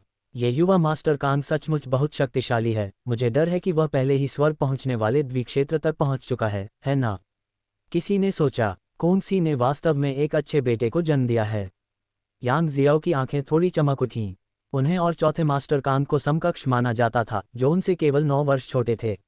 फिर भी चौथे मास्टर कांग ने एक के बाद एक प्रतिभाओं को जन्म दिया था, जबकि उनके अपने वंशजों में से एक भी ऐसा नहीं था जो शाही मार्ग पर कदम रख सके। मुझे आश्चर्य है कि क्या वह साथी कौनसी यहाँ आया है। उसके बगल में किलिन कबीले के 7वें बुजुर्ग की आंखें चमक उठीं, जो चुपके से उस क्षेत्र को भांप रहे थे। हालांकि कुछ देर भांपने के बाद उन्हें चौथे गुरुकोन की ओर से कोई हलचल महसूस नहीं हुई। इसके बजाय लोग लगातार दूर दराज के शून्य से आ रहे थे, और सम्राटों की कोई कमी नहीं थी। अगर कोई मेरे मयूर वंश के किसी व्यक्ति को छूने की हिम्मत करता है, चाहे वह राजा हो या सम्राट, उसे बिना किसी दया के मार डाला जाएगा। चूहा सम्राट को मारने के बाद कोंग झाओ की आंखें चमक उठीं। उसने अपनी निगाहें चारों ओर घुमाईं और एक शक्तिशाली आभा प्रस्फुटित हुई, एक ऐसी आभा जिसने सम्राटों को भी कांपने पर मजबूर कर दिया। किलिन कबीले के लोग चुप रहे। नीला आकाश श्वेत वानर वंश का सम्राट भी चुप रहा। सोना खाने वाले चूहे सम्राट का चेहरा गंभीर था और उसने इससे अधिक कुछ नहीं कहा। यहाँ बहुत सारे शक्तिशाली विशेषज्ञ एकत्र हो गए थे। ये कार्य करने के लिए उपयुक्त नहीं था। यद्यपि कोई भी आगे नहीं बढ़ा, लेकिन कोई भी पीछे भी नहीं हटा। ऐसा लग रहा था जैसे वे किसी चीज़ का इंतजार कर रहे हों। मुझे आश्चर्य है कि मेरा छोटा भाई अब कैसा है। हालांकि स्वर्गीय आत्मा चूहा वंश के सम्राट को मार दिया गया था, चू त्यानक्सिया के चेहरे पर अभी भी दुख था। मिंग दी 8 साल से लापता है। ये बहुत ही भाग्यशाली है कि वह अब वापस आ सकता है। मुझे विश्वास है कि उसकी किस्मत अच्छी है और वह ठीक हो जाएगा। अपने दाव पैटर्न वापस खींचकर युवा मास्टर कांग मिस चू के पास गए। उनका स्वर सौम्य था, एक दयालु और ईमानदार युवक जैसा, जिसमें कुछ क्षण पहले का दबंग आभास बिल्कुल नहीं था। चू त्यानक्सिया ने थोड़ा सिर हिलाया, उसकी आंखें अभी भी चिंता से भरी थीं। इस समय युवा मास्टर कांग ने हड्डी का दर्पण निकालना जारी रखा और अनुमान लगाना शुरू कर दिया। न केवल युवा मास्टर कांग, बल्कि किलिन कबीले के लोग भी अनुमान लगा रहे थे। क्योंकि राजकुमारी किलिन को रुद्र ने पकड़ लिया था, वे राजकुमारी की सुरक्षा को लेकर भी बहुत चिंतित थे। ये जानना जरूरी है कि राजकुमारी किलिन की प्रतिभा और रक्त संबंधी एकाग्रता यंग मास्टर लॉन्गटेंग के साथ पूरी तरह से तुलनीय थी। एक बार ऐसी प्रतिभा परिपक्व हो जाए तो वह सभी सम्राटों को कुचलने के लिए पर्याप्त होगी, एक अजेय अस्तित्व। जैसे जैसे निष्कर्ष आगे बढ़ा, धुंधले दर्पण पर अंततः कुछ आकृतियां दिखाई देने लगीं। यह एक अविश्वसनीय रूप से गहरी दुनिया थी। उसी समय उस स्थान पर एक युवक प्रकट हुआ। मरा नहीं। इस युवक को देखकर किलिन कबीले के बुजुर्ग को पहले तो आश्चर्य हुआ, फिर उसकी आंखों में खुशी दिखाई दी। अच्छा हुआ कि वह मरा नहीं, अच्छा हुआ कि वह मरा नहीं। इस तरह छोटी बच्ची यहोंग सुरक्षित और स्वस्थ होगी। 7वें बुजुर्ग ने भी राहत की सांस ली, फिर उनकी आंखें सिकुड़ गईं और वे उस जगह को गौर से देखने लगे जहां वह युवक दिखाई दिया था। ये कहाँ है? वह विचारशील भाव से सोचने लगा। ये तो खंडहर लगता है। सोना खाने वाले चूहे सम्राट की आंखें भी चमक उठीं। अपरिचित स्थान के भीतर ये कहाँ है? जब रुद्र का शरीर इस अपरिचित स्थान पर प्रकट हुआ तो उसकी आंखों में आश्चर्य झलक उठा। भक्षक स्वर्ग गौरैया की आंखों में खुशी झलक रही थी और वह भक्षक स्वर्ग पैगोडा से बाहर आ गई। ये वास्तव में अच्छा है कि हम मरे नहीं हैं। स्वर्गीय गौरैया ने भावुक होकर आहें भरते हुए रुद्र के कंधे पर चक्कर लगाया। इससे पहले उन्हें शून्य फंसाने वाली दरार ने निगल लिया था और उस भयानक अशांत प्रवाह के भीतर वास्तव में एक दिव्य आभा समाहित थी। इस प्रकार का भयावह अशांत प्रवाह साम्राज्य स्तर के खजाने को भी नष्ट कर सकता है। इसके लिए यंग मास्टर पीकॉक ने कई सर्वोच्च खजाने नष्ट कर दिए थे। अंत में उस विपत्ति से बचने के लिए सभी को भक्षण स्वर्ग पैगोडा में प्रवेश करना पड़ा। बेशक रुद्र ने उस दिव्य शक्ति का प्रतिरोध करने के लिए आदि दिव्य रूनों को सक्रिय कर दिया था। छोटा भाई ठीक है। इस समय बाहर चू त्यानक्सिया ने जब स्वर्ग के भक्षक गौरैया को उड़ते देखा तो उसकी आंखें लाल हो गईं। साथ ही उसके सीने में लटका हुआ दिल भी शांत हो गया। जब तक उसका छोटा भाई ठीक था तब तक बाकी सब ठीक था। ये कौन सी जगह है? और इसी समय युवा मास्टर कोन क्यू और अन्य लोग भी भक्षण स्वर्ग शिवालय से बाहर आ गए। हे 7वां भाई भी सुरक्षित और स्वस्थ है। ये देखकर यंग मास्टर कांग ने भी थोड़ी खुशी दिखाई। ये लोग अंतरिक्षीय दिव्य प्रतिमानों में गिर गए और वास्तव में मरे नहीं। दूर बैठे सम्राट भी चुपके से इस बात पर ध्यान दे रहे थे। अस्थि दर्पण से उन युवकों को देखने के बाद सभी की आंखों में आश्चर्य झलक रहा था, खासकर उन राजाओं की जिन्होंने पहले रुद्र को अंतरिक्षीय शून्य में गिरते देखा था। वे अच्छी तरह जानते थे कि वे शून्य जाल वाले दिव्य रून कितने भयानक थे। ऐसा लगता है कि इस मानव युवक ने पहले 7वें युवा मास्टर की रक्षा की थी। एक मयूर कबीले के राजा की आंखें चमक उठीं और वह बुदबुदाया, लगता है इस युवक की नींव भी असाधारण है। युवा मास्टर कांग ने थोड़ा सिर हिलाया। यहाँ तक कि चूतियानिक्सिया भी रुद्र पर एक और नज़र डालने से खुद को रोक नहीं सका। क्या ये युवक वही इंसान है जिसने मेरे छोटे भाई के साथ मुश्किलें झेली थीं? उसने उत्सुकता से रुद्र को देखा, जिसका चित्रण हड्डी के दर्पण में हो रहा था। इस समय उसके पीछे खड़े स्वर्ग के भक्षक गौरय वंश के महादैत्य भी इस युवक को देखे बिना नहीं रह सके। वे सभी इस मानव के बारे में जिज्ञासा से भरे हुए थे। इस बच्चे की जिंदगी वाकई लंबी है। किलिन कबीले में मिसलिन र ने अपने होंठ भींच लिए और बुदबुदाने से खुद को रोक नहीं पाए। उसके दिल में उस युवक के प्रति गुस्सा और नफरत दोनों थी। बड़ी होने के बाद ये पहली बार था जब उसे इस तरह के व्यवहार का सामना करना पड़ा था, खासकर तब जब इस युवक ने वास्तव में उनकी राजकुमारी को पकड़ने का साहस किया। क्या यही वो बच्चा है जिसने येहोन को पकड़ा था? यांग जियाओ के होंठों पर एक हल्की सी मुस्कान आ गई और वह हड्डी के शीशे में रुद्र को घूरते हुए बुदबुदाया, ये बहुत दिलेर बच्चा है। मुझे उम्मीद है कि ये सुरक्षित बाहर आ जाएगा ताकि हम देख सकें कि ये हमारा सामना कैसे करता है। उसके पास बैठे सभी राजाओं ने हल्के से सिर हिलाया। उसने उनकी राजकुमारी को भी पकड़ने का साहस किया। वे देखना चाहते थे कि क्या सभी सम्राटों द्वारा दबाव डाले जाने पर भी इस युवक में वह आत्मविश्वास बना रहेगा। ... वह परिचित स्थान घोर अंधकार में था, जिसका कोई अंत नजर नहीं आ रहा था, तथा उनके पैरों के नीचे की जमीन भी अंधकार में थी। उनके पीछे एक अव्यवस्थित स्थानिक अशांति थी जो पैटर्न से भरी हुई थी, और इससे उत्पन्न होने वाले उतार चढ़ाव से रुद्र और अन्य लोगों के सिर में झुनझुनी महसूस हुई। प्रकट होने के बाद किसी ने भी जल्दबाजी में कार्य करने का साहस नहीं किया। यहाँ तक कि युवा मास्टर कोन क्यू भी सतर्क भाव से सामने की ओर देख रहे थे। पिछली लड़ाई में उसने अपने तुरुप के पत्ते समाप्त कर दिए थे और अशांति में उसके कई शाही हथियार नष्ट हो गए थे। अब स्पष्टतः उनके पास शीतकाल के लिए कोई तुरुप का पत्ता नहीं बचा था। इसलिए किसी ने भी जल्दबाजी में काम नहीं किया। हालांकि रुद्र की आंखें चमक उठीं और उसने अपनी प्रेत दिव्य आंखें सक्रिय कर लीं। भिन्न भिन्न आगे प्रकाश टिमटिमाया और कुछ छवियां प्रकट हुईं। जब ये चित्र सामने आए तो रुद्र की आंखें चमक उठीं। मेरे पीछे आओ। तुरंत रुद्र आगे बढ़ गया। भक्षक स्वर्ग गौरय ने बिना कुछ सोचे समझे रुद्र का पीछा किया। उसे रुद्र पर 200% भरोसा था। थोड़ी सी हिचकिचाहट के बाद युवा मास्टर कोन क्यू भी जल्दी से पीछे चले गए। आगे प्रकाश के पैटर्न टिमटिमा रहे थे और भयानक दैवीय उतार चढ़ाव हवा में व्याप्त थे। यदि कोई ध्यान से देखे तो उसे पता चलेगा कि अंतरिक्ष अस्थिर था, मानो वह एक विशालकाय ब्लैक होल हो जो किसी भी क्षण लोगों को निगलने के लिए तैयार हो। क्या ये सभी शून्य जाल निषिद्ध रून हैं? इन उतार चढ़ावों को महसूस करते हुए मयूर वंश के कई बुजुर्गों ने गंभीर भाव प्रकट किए। स्टॉप अपरिचित स्थान में हर जगह जाल शून्य प्रतिबंध पैटर्न थे, जिससे मयूर कबीले के महान राक्षस और भी अधिक सतर्क हो गए।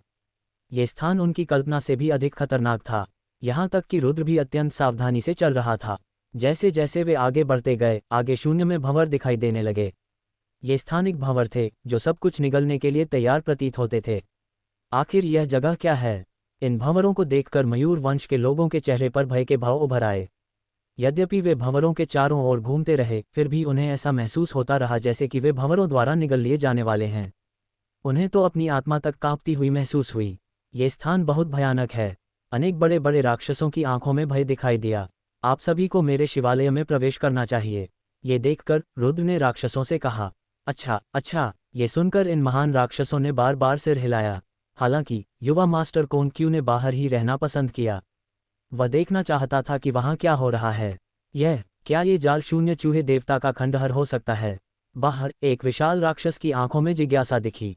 इस समय उन्होंने उस स्थान के भीतर स्थानिक भंवरों को भी विकसित होते देखा।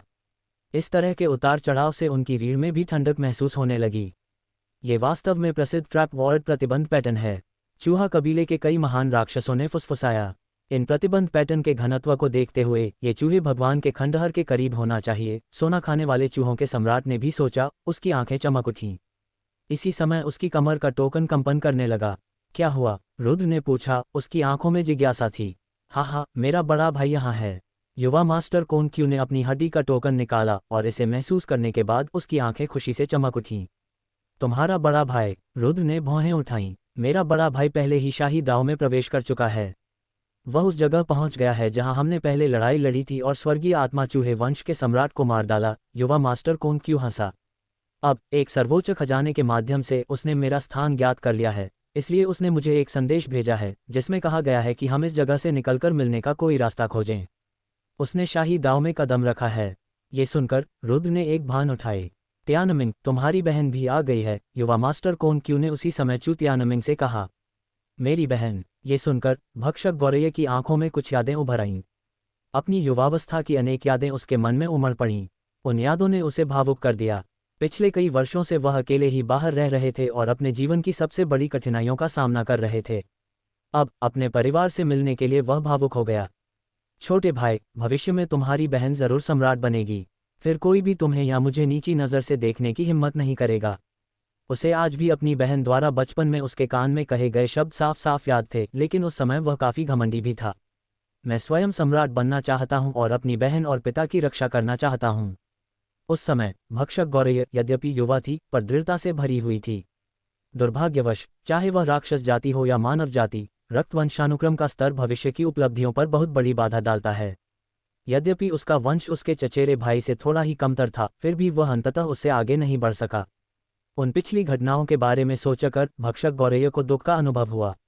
अब मुझे डर है कि मैं चू त्यानझाओ से पूरी तरह से हार गया हूँ, है ना। भक्षक गौरैया के दिल में अविश्वसनीय रूप से कड़वाहट महसूस हुई। अपना भौतिक शरीर खोने के बावजूद उसने किलिन रक्त ऊर्जा और सच्ची अग्नि प्राप्त कर ली थी, जिससे उसकी आत्मा अविश्वसनीय रूप से शक्तिशाली हो गई थी। आखिरकार उसके पास भौतिक शरीर नहीं था। ज्यादा मत सोचो, जब हम यहाँ से निकलेंगे और तुम्हारी बहन तुम्हें देखेगी तो वह जरूर बहुत खुश होगी, युवा मास्टर कौन क्यों हंसे। इस समय वह अर्धस्वर्गीय मार्ग क्षेत्र में प्रवेश कर चुकी है और उसके पास शाही दाव में कदम रखने का मौका है। हे, तुम भाई बहनों ने अपने चाचा का नाम बदनाम नहीं किया है। अर्धस्वर्गीय मार्ग क्षेत्र। भक्षक गौरैया ने सिर हिलाया, फिर चिंतन में डूब गई। इस भक्षक गौरैया की बहन में अच्छी प्रतिभा है, रुद्र ने मन ही मन सोचा। हालांकि उस समय उनके पिता और भी असाधारण थे। ज़ियाओ झांतियन 24 वर्ष की उम्र में राजा बन गया और 27 वर्ष की उम्र में उसने सभी राजाओं को पराजित कर दिया और व्यावहारिक रूप से शाही दाव को छू लिया। यदि उसे आगे बढ़ने दिया जाता तो वह 30 वर्ष की उम्र में सम्राट बन सकता था। अफसोस, याओ कबीले में उस पर घात लगाकर हमला किया गया और वह गंभीर रूप से घायल हो गया और फिर प्राचीन निषिद्ध भूमि में गिर गया। अन्यथा वह निश्चित रूप से स्वर्गीय राजधानी क्षेत्र में एक महान व्यक्ति बन गए होते। मेरी बहन के अलावा और कौन आया है? हल्की सी आह भरकर भक्षक गौरैया ने पूछा। उसकी आंखों में उत्सुकता का भाव था। चाचा यहाँ नहीं आए हैं। युवा मास्टर कौन क्यू को पता लग गया कि भक्षक गौरैया क्या सोच रही है और उसने कहा, लेकिन उन्हें अपने रास्ते पर जाना चाहिए। भक्षक गौरैया ने थोड़ा सिर हिलाया, लेकिन उसकी आंखों में निराशा की झलक दिखाई दी। अभी बाहर क्या स्थिति है? रुद्र ने पूछा। युवा मास्टर कौन क्यू ने कहा, अब कई सम्राट बाहर इकट्ठे हो गए हैं, संभवतः सभी दिव्य महल के लिए। वे सभी उस दिव्य महल को प्राप्त करना चाहते हैं। रुद्र ने थोड़ा सिर हिलाया, क्योंकि उसे पहले से ही इसका अनुमान था। किलिन कबीले के लोग भी आ गए हैं। युवा मास्टर कौन क्यू ने रुद्र की ओर देखते हुए अपनी ठुड्डी पर हाथ फेरा। उसकी आंखों में एक अजीब सी चमक थी। किलिन कबीला आ गया है। ये सुनकर रुद्र ने भी भौहें चढ़ाईं। ये वाकई एक परेशान करने वाली बात है। चिंता मत करो, मेरे मयूर कुल के यहाँ रहते हुए कोई और कुछ करने की हिम्मत नहीं करेगा, युवा मास्टर कौन क्यू ने कहा। जाहिर है, शर्त यह है कि तुम राजकुमारी किलिन को रिहा कर दो। राजकुमारी किलिन का जिक्र करते हुए युवा मास्टर कौन क्यू के चेहरे पर भी एक कड़वी मुस्कान आ गई। स्वर्ग की ऐसी प्रिय पुत्री के साथ गुस्ताखी करने की उनकी हिम्मत नहीं हुई। लेकिन क्या रुद्र ने वास्तव में उसे पकड़ लिया था? चलो पहले देखते हैं कि इस जगह से कैसे निकला जाए। रुद्र ने अपना सिर हिलाया, उसके चेहरे पर एक कड़वी मुस्कान भी थी। उस समय राजकुमारी किलिन बहुत निर्दयी थी। जब उस लड़की ने किलिन तालाब पर हमला किया तो रुद्र लगभग मर ही गया। इन परिस्थितियों में यदि वह उस लड़की को रिहा कर देता तो भविष्य में निश्चित रूप से परेशानी कम नहीं होती। उसे पकड़कर किलिन कबीला कम से कम कार्रवाई करने में संकोच करेगा। सबसे बुरी बात तो यह है कि मैं इस राक्षस क्षेत्र को छोड़ दूंगा, रुद्र ने मन ही मन सोचा। वह राक्षस क्षेत्र से नहीं था और किसी भी समय वहां से जा सकता था। यही कारण था कि उसने पहले राजकुमारी किलिन को पकड़ने का निर्णय लिया। यहाँ प्रतिबंध बहुत हैं, मुझे डर है कि बाहर निकलना मुश्किल होगा। इस समय युवा मास्टर कौन क्यूई चिंतित भाव से आगे देख रहे थे। आगे अनगिनत प्रतिबंध थे और भंवर उठ रहे थे। भयानक उतार चढ़ाव फैल रहे थे जिससे रूह कांप रही थी। उन भंवरों में दैवीय शासन शक्ति का भी आभास था, एक ऐसी शक्ति जिसका सामना साधारण साधक अब नहीं कर सकते थे। यहाँ तक कि रुद्र के चेहरे पर भी गंभीर भाव थे। जैसे जैसे वे आगे बढ़ते गए, अचानक आगे एक विशाल प्रतिबंध पैटर्न दिखाई दिया। वह प्रतिबंधात्मक पैटर्न एक स्वर्गीय पर्दे की तरह सामने खड़ा था। दूर से देखने पर यह एक अंतरिक्षीय भंवर की तरह दिखता था, जो सदैव स्वर्ग और पृथ्वी की सभी चीज़ों को निगलने की प्रतीक्षा में रहता था। अब आगे कोई रास्ता नहीं है। उस विशाल भंवर को देखकर युवा मास्टर कोन क्यू की पलकें झपकने से खुद को रोक नहीं पाईं। इसके अंदर एक दिव्य आभा है। रुद्र को थोड़ा सा एहसास हुआ, फिर उसने कहा, शायद अंदर दिव्य खंडहर हैं। रुद्र, जिसने कई बार दिव्य खंडहरों का सामना किया था, इस तरह के उतार चढ़ाव से काफी परिचित था। दिव्य खंडहर। युवा गुरु कोन क्यू की खोपड़ी में झुनझुनी हुई। क्या ये ट्रैप शून्य दिव्य चूहा है? क्या तुम इसमें प्रवेश करने की हिम्मत रखते हो? रुद्र ने पूछा। हम पहले से ही यहाँ फंसे हुए हैं, क्या वापस आने का कोई रास्ता है? युवा मास्टर कोन क्यूई ने कड़वाहट से मुस्कुराते हुए कहा, डरने की क्या बात है? हम इतने रास्ते तय कर चुके हैं, चलो लड़ें। भक्षक गौरैया मुस्कुराए। आप सभी शिवालय में प्रवेश करें। रुद्र ने कहा। अच्छा। युवा मास्टर कोन क्यू ने सिर हिलाया। अब वह अभिमानी होने का साहस भी नहीं कर सकता था, क्योंकि आगे का भंवर बहुत भयानक था। वाह! युवा मास्टर कोन क्यू और भक्षक गौरैया चमकते हुए भक्षक शिवालय में प्रवेश कर गए। इस समय वे दोनों उस स्थान के भीतर थे। जहां तक राजकुमारी किलीन का प्रश्न है, वह बंधी ही रही। हालांकि उसके शरीर की चोटें लगातार ठीक हो रही थीं, क्योंकि उसने किलिन की सच्ची अग्नि और रक्त ऊर्जा को एकीकृत और परिष्कृत किया था। जब भक्षक गौरैया और युवा मास्टर कोन क्यू ने भक्षक शिवालय में प्रवेश किया, तो रुद्र की आंखें सिकुड़ गईं और उसकी निगाह आगे के भंवर पर पड़ी। वह भंवर बड़ा था, जिससे भयानक उतार चढ़ाव निकल रहा था। मुझे आशा है कि मैं नष्ट नहीं हो जाऊंगा, रुद्र ने मन ही मन सोचा। फिर एक कदम आगे बढ़ा, प्रतिबंध पैटर्न द्वारा गठित भंवर में प्रवेश किया। भनभनाहट। आगे एक प्रकाश की चमक दिखाई दी और रुद्र निगल लिया गया। तब एक विशाल दिव्य आभा हवा में व्याप्त हो गई। मूल भगवान मार्ग। जब वह दिव्य आभा बरसी, तो रुद्र ने दिव्य नियमों की शक्ति का विरोध करने के लिए तुरंत मूलदेव मार्ग को सक्रिय कर दिया। मूल देवता मार्ग के तहत नियमों की वह शक्ति बाहर अवरुद्ध थी। हालांकि रुद्र का शरीर प्रतिबंध पैटर्न में गहराई से खींचा गया था। उसे ऐसा महसूस हुआ मानो वह किसी अंतहीन ब्लैक होल में प्रवेश कर गया हो। इस समय बाहर के दो अस्थि दर्पण अचानक काम उठे, और जो दृश्य विकसित हो रहा था वह गायब हो गया, क्योंकि रुद्र भंवर में प्रवेश कर गया। इस आदमी ने वास्तव में उस प्रतिबंध पैटर्न को तोड़ दिया। कई महान राक्षसों ने आश्चर्य व्यक्त किया। दिव्य प्रतिबंध ने स्वर्गीय रहस्यों को अलग कर दिया है और संपर्क तोड़ दिया है। अब इस युवक के जीवन या मृत्यु का पता लगाना असंभव है। किलिन वंश के बुजुर्ग ने हल्की सी आह भरी। यहाँ तक कि लिन एट, जो उसके बगल में था, भी राजकुमारी किलिन की आत्मा की आभा को उसकी कमर के टोकन से महसूस नहीं कर सका।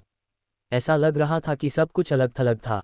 मुझे आशा है कि मेरा छोटा भाई सुरक्षित और स्वस्थ है, च्यूतियानिक्सिया ने चिंतित भाव से कहा। इस बदमाश, मुझे मत बताना कि इसने मेरी राजकुमारी को नुकसान पहुंचाया है। रुद्र को भंवर में प्रवेश करते देख लिन एर अपने दांत पीसने से खुद को नहीं रोक सकी। उसके गाल गुस्से से फूल गए और उसने बार बार अपने पैर पटके, काश वह रुद्र को अच्छी तरह पीट पाती। कई सम्राट भी असहाय नजर आए। यद्यपि वे चिंतित थे, लेकिन वे इस समय वहां की स्थिति को नियंत्रित नहीं कर सकते थे। इस बीच रुद्र अंतहीन अंधेरे में फंस गया था। भंवर में हलचल मच गई, जो उसे एक स्थानिक जाल में खींचती हुई प्रतीत हुई। शुरू में तो उसे अभी भी समय बीतता हुआ महसूस हुआ, लेकिन जैसे जैसे समय बीतता गया, रुद्र को केवल अंधकार ही महसूस हुआ। ऐसा लग रहा था कि सामने का कोई अंत नहीं है। इससे उसका मन घबराने लगा। इस घबराहट में उसे भक्षण करने वाले पैगोडा का आभास होने लगा। उसे आश्चर्य हुआ कि इस समय वह भक्षण करने वाले पैगोडा को महसूस नहीं कर सका। ऐसा लग रहा था मानो सारी आध्यात्मिक चेतना दैवीय नियमों से अलग थलग पड़ गई हो। यहाँ तक कि मूल देवता मार्ग भी उस दिव्य शक्ति का सामना नहीं कर सके। क्या यह एक स्थानिक जाल है? रुद्र का दिल अचानक ठंडा हो गया। वह ट्रैप वार्ड चूहे के बारे में ज्यादा नहीं जानता था, लेकिन वह ये भी जानता था कि यह एक बहुत ही रहस्यमय दौड़ थी। किंवदंती है कि ट्रैप वार्ड चूहा स्थानिक जाल स्थापित कर सकता है, और यहाँ तक कि जो देवता गलती से उनमें प्रवेश कर जाते हैं, उन्हें भी मौत के घाट उतार दिया जाएगा। स्पष्टतः अब वह एक स्थानिक जाल में फंस चुका था। क्या मैं सचमुच यहीं मर जाऊंगा? रुद्र का दिल कांप उठा। समय बीतता गया और रुद्र का दिल घबराने लगा। घबराओ मत, अगर मैं अंतरिक्ष में फंस भी जाऊं तो क्या हुआ? थोड़ी देर बाद रुद्र अपनी भावनाओं को शांत करने में कामयाब रहा। मैं यह मानने से इनकार करता हूं कि यह जाल सचमुच असीम है, रुद्र ने मन ही मन सोचा। उसके सामने असीम अंधकार था, जिसमें विशाल दिव्य शक्ति थी। ऐसे स्थानिक जाल में फंसा कोई भी व्यक्ति सहज महसूस नहीं कर सकेगा। फिर भी इस समय रुद्र शून्य में पालथी मारकर बैठ गया और किलिन के दिव्य रक्त से बहते रक्तसार को अवशोषित करना शुरू कर दिया। इतना ही नहीं, वह गुप्त रूप से देव विलुप्ति कला की साधना भी कर रहा था। इतने शक्तिशाली शत्रुओं का सामना करते हुए वह एक क्षण भी बर्बाद नहीं करना चाहता था। समय बीतता गया और किलीन दिव्य रक्त की आभा धीरे धीरे रुद्र के मांस और रक्त में विलीन हो गई। 5 किलीन दिव्य पैटर्न तेजी से शक्तिशाली हो गए।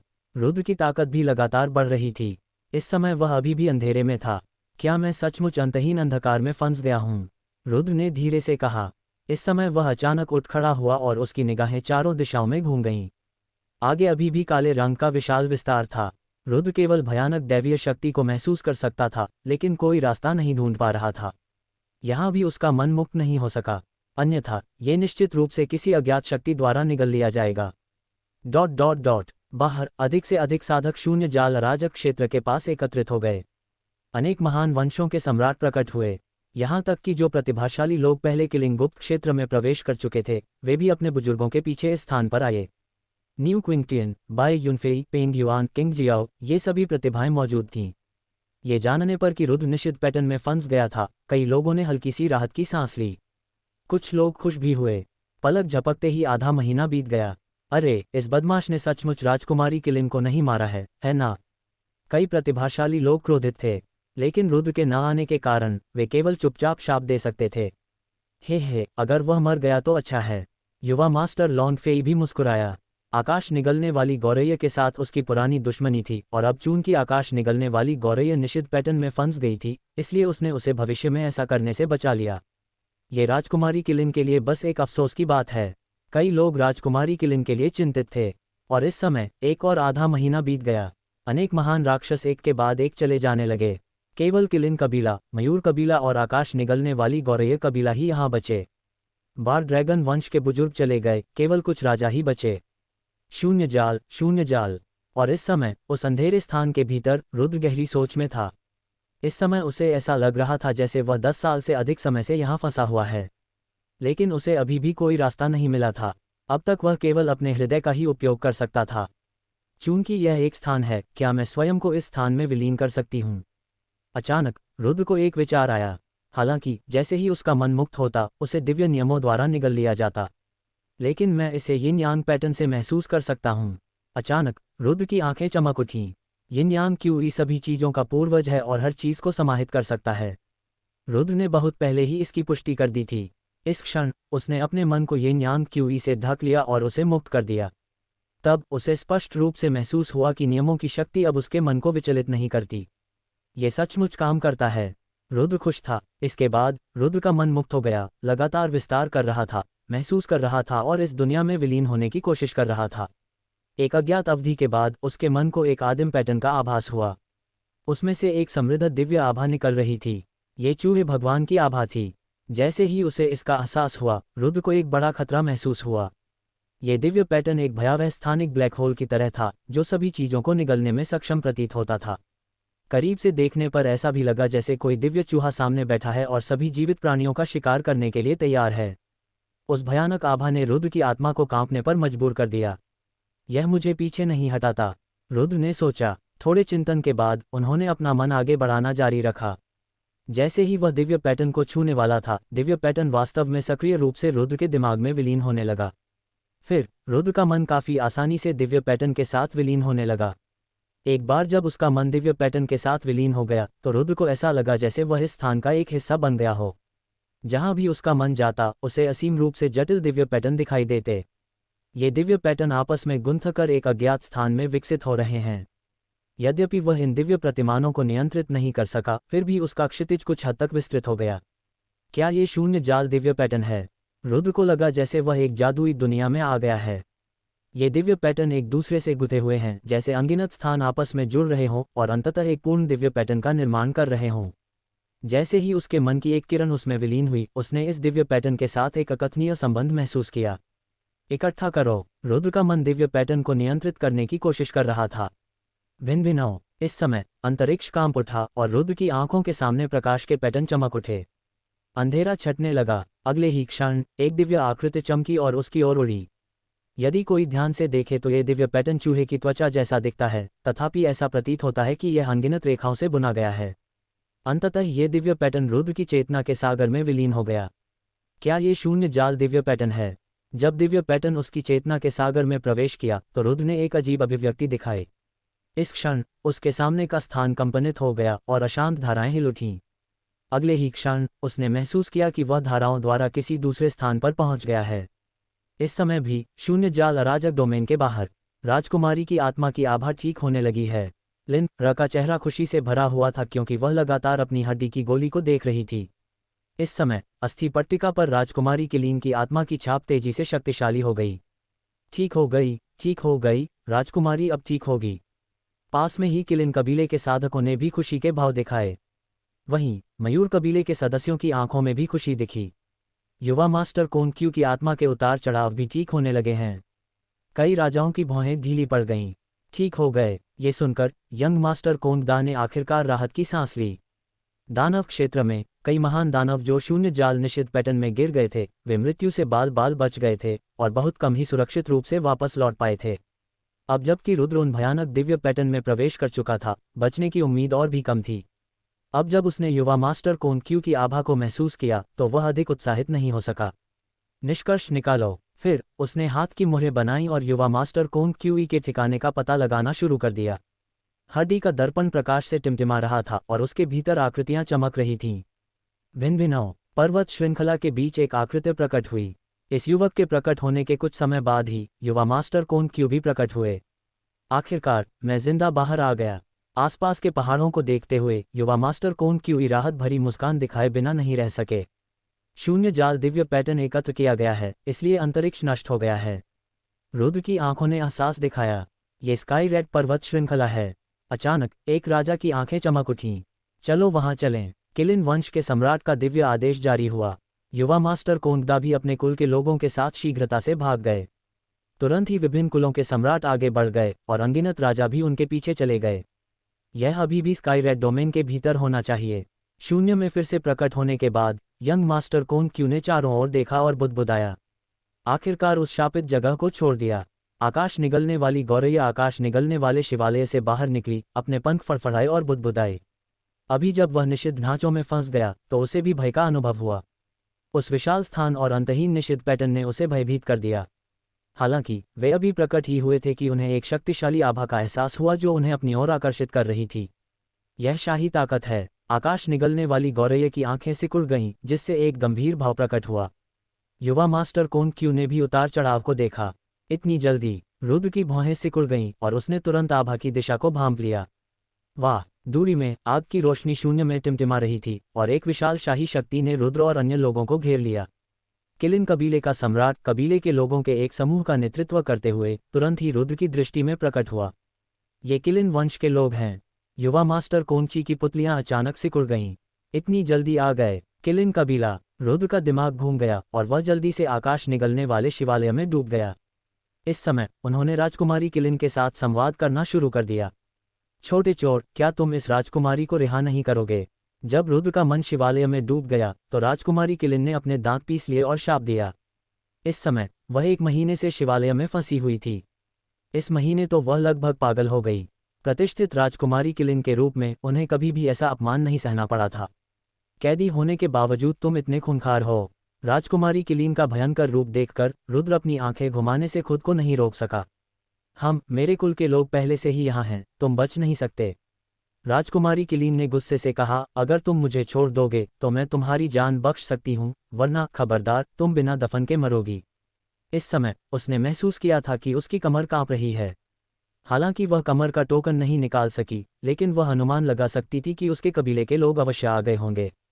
अन्यथा यह कोई संयोग नहीं होता कि यह मानव युवक अपना मन इस स्थान में लगा लेता। मर जाऊं? रुद्र हल्के से मुस्कुराया, तुम यहाँ हो तो मैं कैसे मर सकता हूँ? मरने से पहले मैं तुम्हें मार दूंगा। तो बेहतर होगा कि आप अपने कुल के लोगों से कहें कि वे जल्दबाजी में कोई कदम न उठाएं। फिर रुद्र ने धीरे धीरे आकाश निगलने वाले शिवालय के भीतर दिव्य प्रतिमानों को नियंत्रित करना शुरू कर दिया। पैटर्न ढीले हो गए, जिससे राजकुमारी किलीन का शरीर अपने बंधनों से मुक्त हो गया। मुक्त होने के बाद राजकुमारी किलीन ने तुरंत अपनी कमर का टोकन निकाला। वास्तव में हड्डी की पट्टिका को बाहर निकालते हुए राजकुमारी किलीन ने इसे थोड़ा महसूस किया और अपने कबीले के लोगों द्वारा भेजा गया संदेश देखा। साथ में पूर्वज दादा और चाचा यांग शियाओ दोनों यहाँ हैं। राजकुमारी किलिन ने चालाकी से कहा, अब मैं उस बदमाश को अच्छा सबक सिखा सकती हूँ। ये सोचकर वह इतनी जोर से मुस्कुराई कि उसकी भौहें खिल गईं, मानो उसने रुद्र को सम्राट द्वारा बंदी बनते हुए देख लिया हो। इस समय एक विशाल साम्राज्यवादी शक्ति पहले से ही रुद्र पर उतर आई थी। तुम वही मानव युवक हो। यांग जियाओ उसके पास आया, उसका पूरा शरीर आग उगल रहा था, उसका रक्त तत्व आसमान की ओर बढ़ रहा था और उसके पीछे एक विशाल किलिन उभर रहा था। वह हवा में कदम दर कदम चल रहा था, मानो किसी शांत आंगन में टहल रहा हो। हालांकि विशाल शाही शक्ति के दबाव ने रुद्र के बगल के स्थान को कांपने पर मजबूर कर दिया। क्या मैं पूछ सकता हूं कि आप कौन हैं? शाही ताकत के दबाव में रुद्र का शरीर थोड़ा पीछे हट गया, लेकिन उसने ज्यादा डर नहीं दिखाया। इसके बजाय उसने अपनी भौहें सिकोड़ ली और सामने खड़े सम्राट को एक हल्की सी चंचल मुस्कान के साथ घूरने लगा। यह ऐसा व्यवहार था जिसने किलिन कबीले के सदस्यों को चौंका दिया। इस लड़के में बहुत हिम्मत है। साथ में बुजुर्ग की आंखें थोड़ी सिकुड़ गईं। मैं किलिन वंश का यांग जियाओ हूँ। यांग जियाओ भी अचंभित रह गया। वह कई वर्षों तक सम्राट रहा था और युवा पीढ़ी में से कौनों से देखकर आज्ञाकारी नहीं हुआ। वे प्रतिभाशाली लोग भी इतना अनादर करने की हिम्मत नहीं करते, फिर भी यह युवक उसके दबाव में इतना शांत रह सकता है। ये सचमुच आश्चर्यजनक था। ये बदमाश सचमुच स्वर्ग और पृथ्वी की विशालता नहीं जानता। कई किलिन वंश के राजाओं ने चुपके से कहा, इस छोटे चोर ने राजकुमारी को बंदी बना लिया और फिर भी इतना घमंडी होने की हिम्मत कर रहा है। देखते हैं बाद में इसकी मौत कैसे होती है। लिन र की आंखें थोड़ी सिकुड़ गईं, उसके लाल होंठ सिकुड़ गए और वह चंचल भाव से रुद्र को घूरने लगी। अब जबकि दो सम्राट प्रकट हो गए थे, वह देखना चाहती थी कि यह युवक अब भी कितना घमंडी हो सकता है। किलिन वंश के सम्राट के प्रकट होने से शून्य में वातावरण ठोस हो गया। हालांकि ऐसी शाही ताकत का सामना करते हुए रुद्र काफी शांत दिखाई दिया। एक बार स्वर्गीय संकट की भूमि में प्रवेश करने और देवताओं के वंशजों को देखने के बाद रुद्र इस सम्राट से कैसे भयभीत हो सकता है? तो ये किलिन कबीले का एक वरिष्ठ सदस्य है। क्या मैं पूछ सकता हूं कि वरिष्ठ सदस्य के पास इस कनिष्ठ सदस्य के लिए क्या मार्गदर्शन है? रुद्र ने अपनी नाक रगड़ी और अजीब तरह से हंसा। कैसा मार्गदर्शन? ये सुनकर यांग जियाओ की भौहें तन गईं, उसके दिल में गुस्से की एक झलक दिखाई दी। ये युवक सचमुच नाटक करना जानता है, लेकिन अब जब यहोंग उसके हाथों में है तो मैं पहले उसके प्रति विनम्र रहूंगा, सम्राट ने मन ही मन सोचा। मैं यहाँ आया था और मुझे विश्वास है कि तुम जानते हो कि क्यों। यहोंग को रिहा करो, यांग जियाओ ने गंभीर चेहरे के साथ कहा। उसकी भौहें सिकुड़ गईं। साथ में एल्डर ने कहा, यहोंग को रिहा कर दो और हम बीती बातों को भूल जाएंगे। आह, उस बारे में? रुद्र ने गला साफ करते हुए कहा, मैंने सचमुच एक औरत को बचाया था। क्या ये वही यहोंग है जिसके बारे में तुम बात कर रहे हो? बेटे, उसे जल्दी से रिहा कर दो। ये सुनकर किलिन वंश का एक बूढ़ा राजा खुद को रोक नहीं सका। वह आगे बढ़ा और बोला, ये यांग यहोंग के दूसरे चाचा थे। ठीक है, मैंने आपके कबीले की राजकुमारी को बचाया है, इसलिए मुझे कम से कम एक उपहार तो मिलना चाहिए, है ना? रुद्र ने अपने हाथ फैलाए और कहा, एक उपहार? ये सुनकर किलिन कबीले के सभी राजाओं की आंखों में रोष दिखाई दिया। इस छोटे चोर ने पहले हमें आध्यात्मिक सार के साथ राजकुमारी को छुड़ाने के लिए मजबूर किया था, लिन र ने मुंह बनाते हुए कहा। वह क्रोधित हो गई। ये छोटा चोर स्पष्ट रूप से उनसे पैसे ऐंठने की कोशिश कर रहा था, फिर भी उसने राजकुमारी को बचाने का दावा किया। क्या कोई इतना मोटा चमड़ी वाला था? भाई जियो, चलो किलिन राजकुमारी को रिहा कर देते हैं। युवा मास्टर कोन क्यू, जो उसके बगल में था, को भी सिरदर्द होने लगा। उसे रिहा कर दो। रुद्र थोड़ा अनिच्छुक था। वाह! इस समय शून्य में आकृतियां टिमटिमाने लगी और यंग मास्टर कोंगदा प्रकट हुए। सातवें भाई युवा मास्टर कोंगदा की आंखें चमक उठीं और उन्होंने युवा मास्टर कोंग क्यूई को देखकर खुशी व्यक्त की। त्यानमिंग। तभी उसकी नज़र स्वर्ग भक्षी गौरैया पर पड़ी। छोटे भाई युवा मास्टर कोंगदा के पीछे चू त्यानिक्सिया आया। स्वर्ग भक्षी गौरैया को देखकर उसकी आंखों में आंसू आ गए। ये युवा मास्टर त्यानमिंग है। स्वर्ग भक्षी गौरैया वंश के राजा ने भी गहरी सांस ली। स्वर्ग भक्षी गौरैया को देखकर सभी राक्षसों को अपार खुशी हुई। बहन, जब उसके परिजन प्रकट हुए तो स्वर्ग भक्षी गौरैया भी आह भरने से खुद को नहीं रोक सकी। बोलते समय उसकी आवाज लगभग घुट रही थी।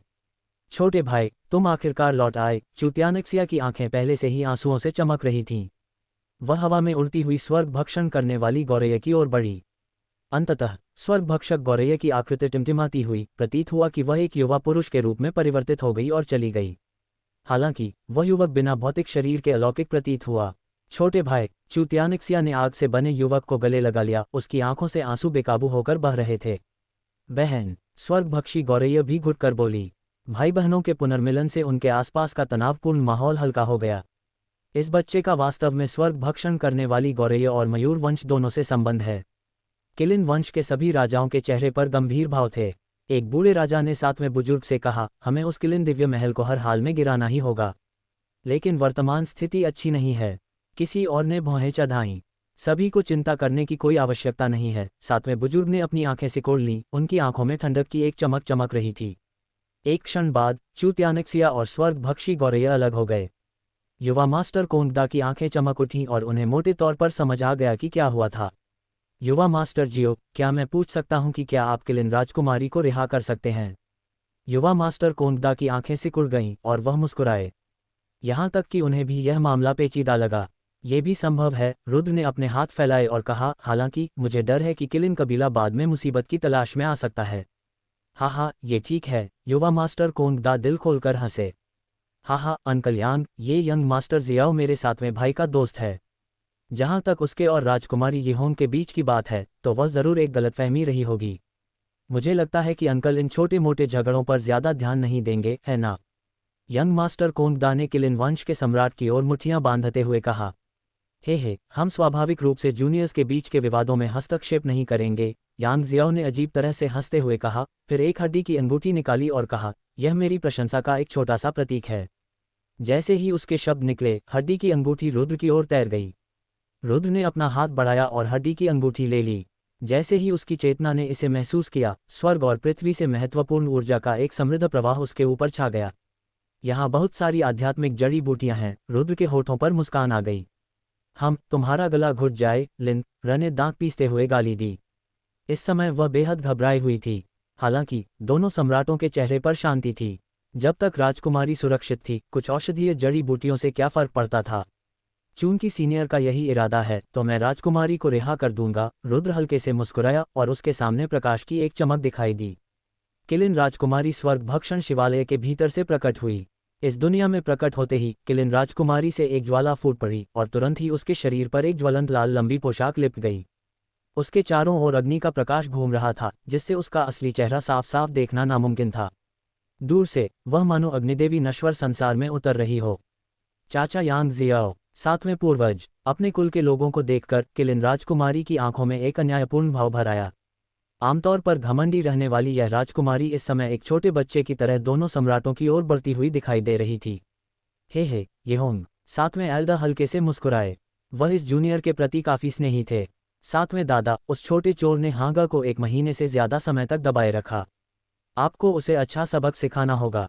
किलिन राजकुमारी ने बूढ़े आदमी की बांह खींची। उसके चेहरे जैसे होंठ भींचे हुए थे और वह मीठी, बचकानी आवाज में बोल रही थी।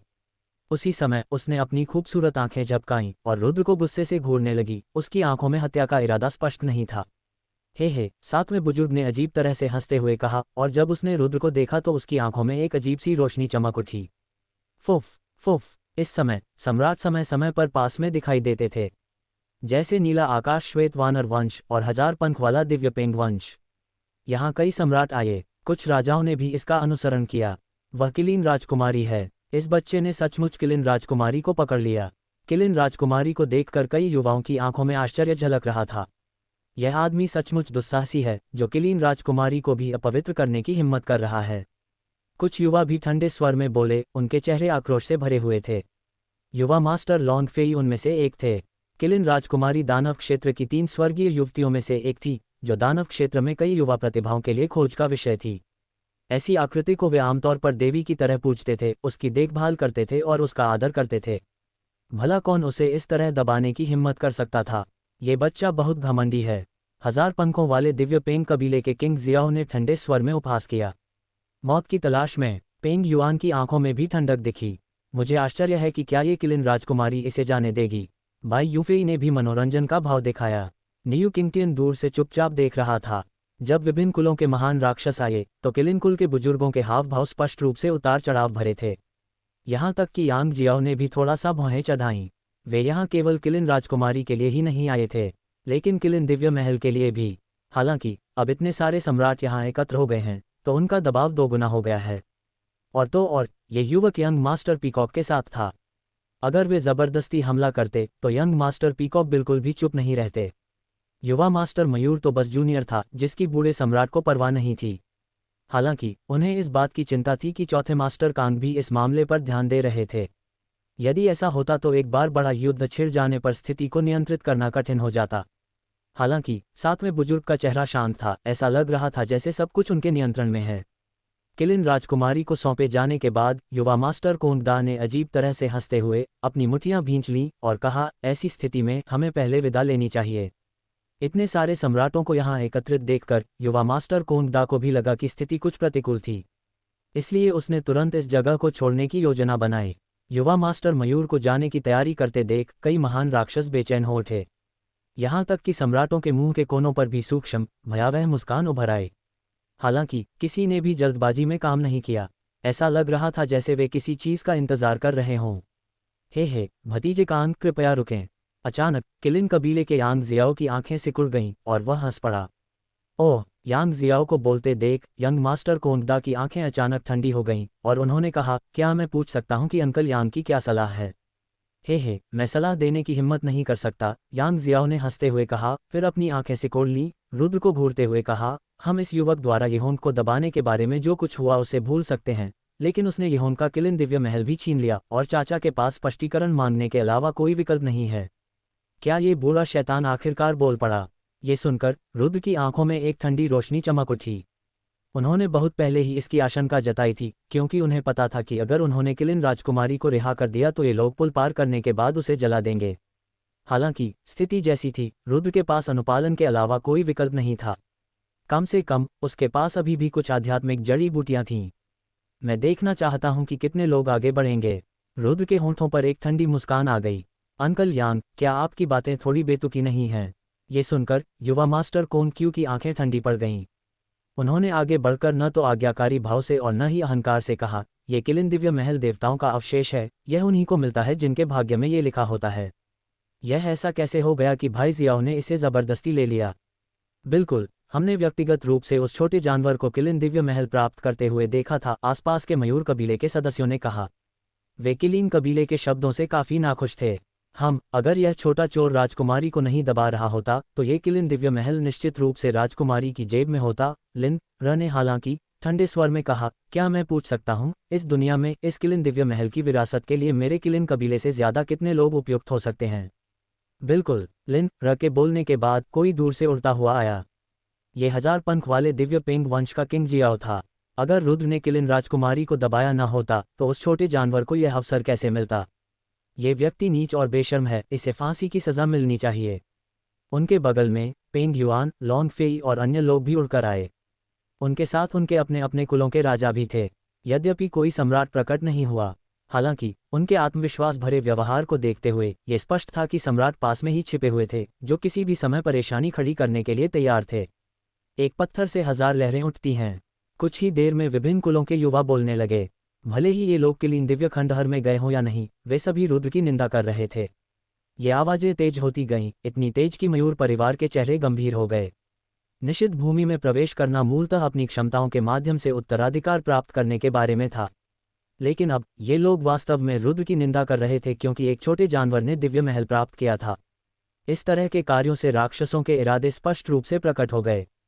इसका उद्देश्य इस युवक को हराना और फिर से किलिन दिव्य महल के लिए संघर्ष करना था।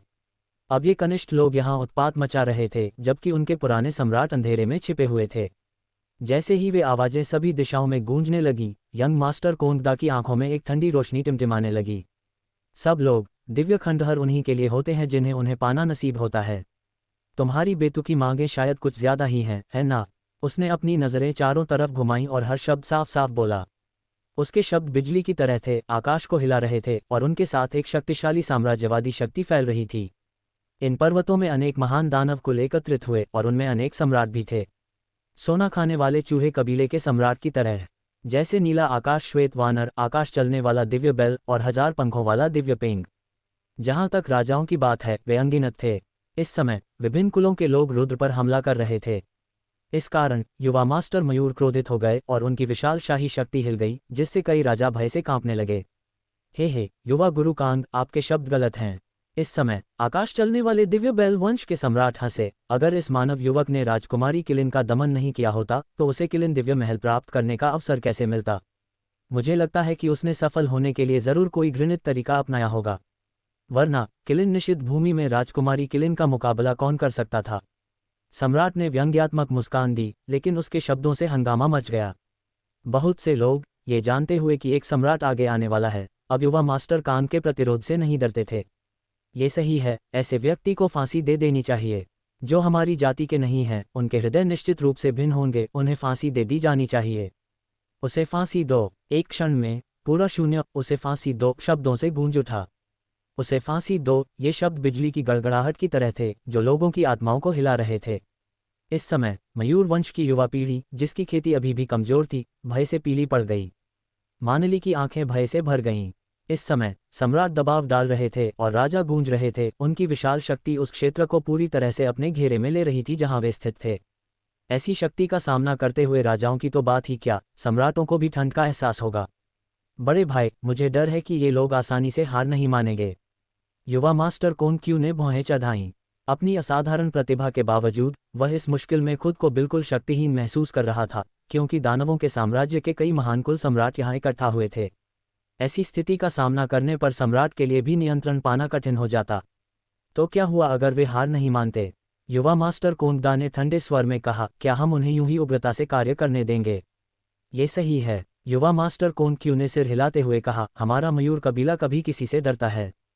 सामने खड़े सम्राटों को देखकर वह भी तुरंत वीर भावना से भर गया। अब और बकवास मत करो, ये रुद्र हमारे मयूर वंश का दोस्त है।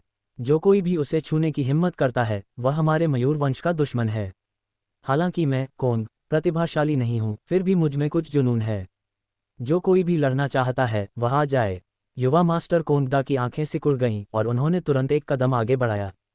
भिन्न भिन्न जैसे जैसे उसके कदम आगे बढ़ते गए, एक विशाल साम्राज्य शक्ति स्पंदित होने लगी। तुरंत ही उसे फांसी दो शब्दों से उत्पन्न ध्वनि तरंगें धीरे धीरे बिखर गईं। इतना ही नहीं, बल्कि उसकी रक्त क्यू आसमान में उड़ गई, उसके वस्त्र लहरा उठे और रंग बिरंगे पैटर्न का एक टुकड़ा खिल उठा, जो उसके पीछे एक पंचरंगी दुनिया में बदल गया। उस दुनिया में एक मोर घात लगाए बैठा था और इस क्षण युवा मास्टर मोर की आभा स्पष्ट रूप से पूरी तरह से फूट पड़ी। स्वर्ग संयोजक क्षेत्र के 2 चरण। जब यह आभा फूटी तो दूसरी ओर बैठा यांग जियाओ मंद मंद मुस्कुराया, मेरा गुणी भतीजा सचमुच असाधारण रूप से प्रतिभाशाली है, पिछले 100 वर्षों में दानव क्षेत्र के सबसे युवा सम्राटों में से एक होने के योग्य। हालांकि आपकी साधना अभी भी आपके चाचा की तुलना में थोड़ी कमतर है। यांग जियाओ ने हल्के से मुस्कुराते हुए एक कदम आगे बढ़ाया और रक्त की हुई आसमान में उड़ गई। उसके पीछे आग की लपटें उठ रही थीं, मानो आग का समुद्र उमड़ रहा हो। उस अग्नि सागर में एक अग्नि किलिन ने आग की लहरें उठा दीं। उनका वंश वास्तव में किलिनों में अग्नि किलिन था। जैसे जैसे ये किलिन विकसित हुआ, एक भयानक साम्राज्य भी समाप्त हो गया। यह उतार चढ़ाव यंग मास्टर पीकॉक की शाही शक्ति से टकराया, जिससे उसके पीछे का शून्य कांप उठा। रुद्र और अन्य सभी ने भारी दबाव महसूस किया। ये व्यक्ति यंग मास्टर कोंगदा से भी अधिक शक्तिशाली है। रुद्र की भौहें सिकुड़ गईं। अब उनके पक्ष में केवल एक सम्राट था, लेकिन यहाँ विभिन्न कुलों के सम्राट पंक्तिबद्ध खड़े थे। एक बार जब कोई महायुद्ध छिड़ गया तो परिणाम अकल्पनीय होंगे। हालांकि रुद्र इस समय भी चिंतित नहीं था, वह बस किलिन कुल के सम्राट को भावशून्य दृष्टि से देख रहा था। झगड़ा करना। युवा मास्टर कोंगदा ने अपना शरीर हिलाया और किलिन कबीले के यांग जियाओ की ओर चल पड़े। भले ही उनका क्षेत्र पर्याप्त न हो, युवा मास्टर कोंगदा युद्ध से नहीं डरते थे। उनके जैसे प्रतिभाशाली व्यक्ति के लिए मजबूत विरोधियों से लड़ना भी आवश्यक था, और केवल खुद को लगातार संयमित करके ही वह आगे प्रगति कर सकते थे। हे, तो अंकल तुम्हारे साथ अच्छे से खेलेंगे।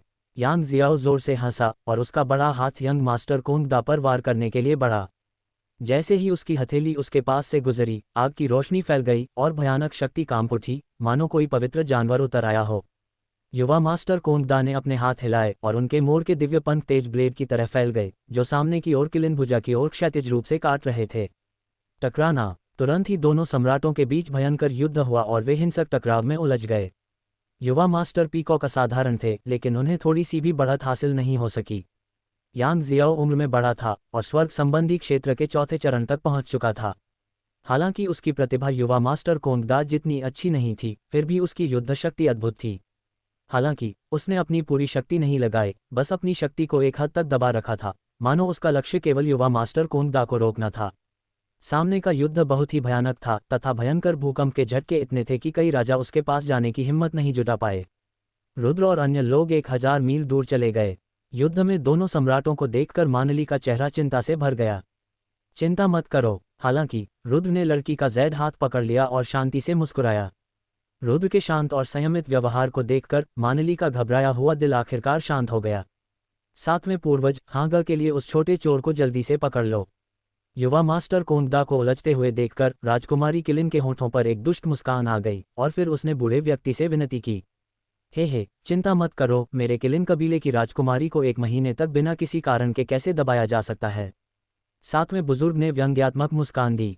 फिर उसने अपनी आंखें सिकोड़ लीं और उसकी नज़र सामने खड़े रुद्र पर टिक गई। तब एक विशाल साम्राज्यवादी शक्ति बरस पड़ी। क्या ये बूढ़ा भूत भी कोई चाल चलने वाला है?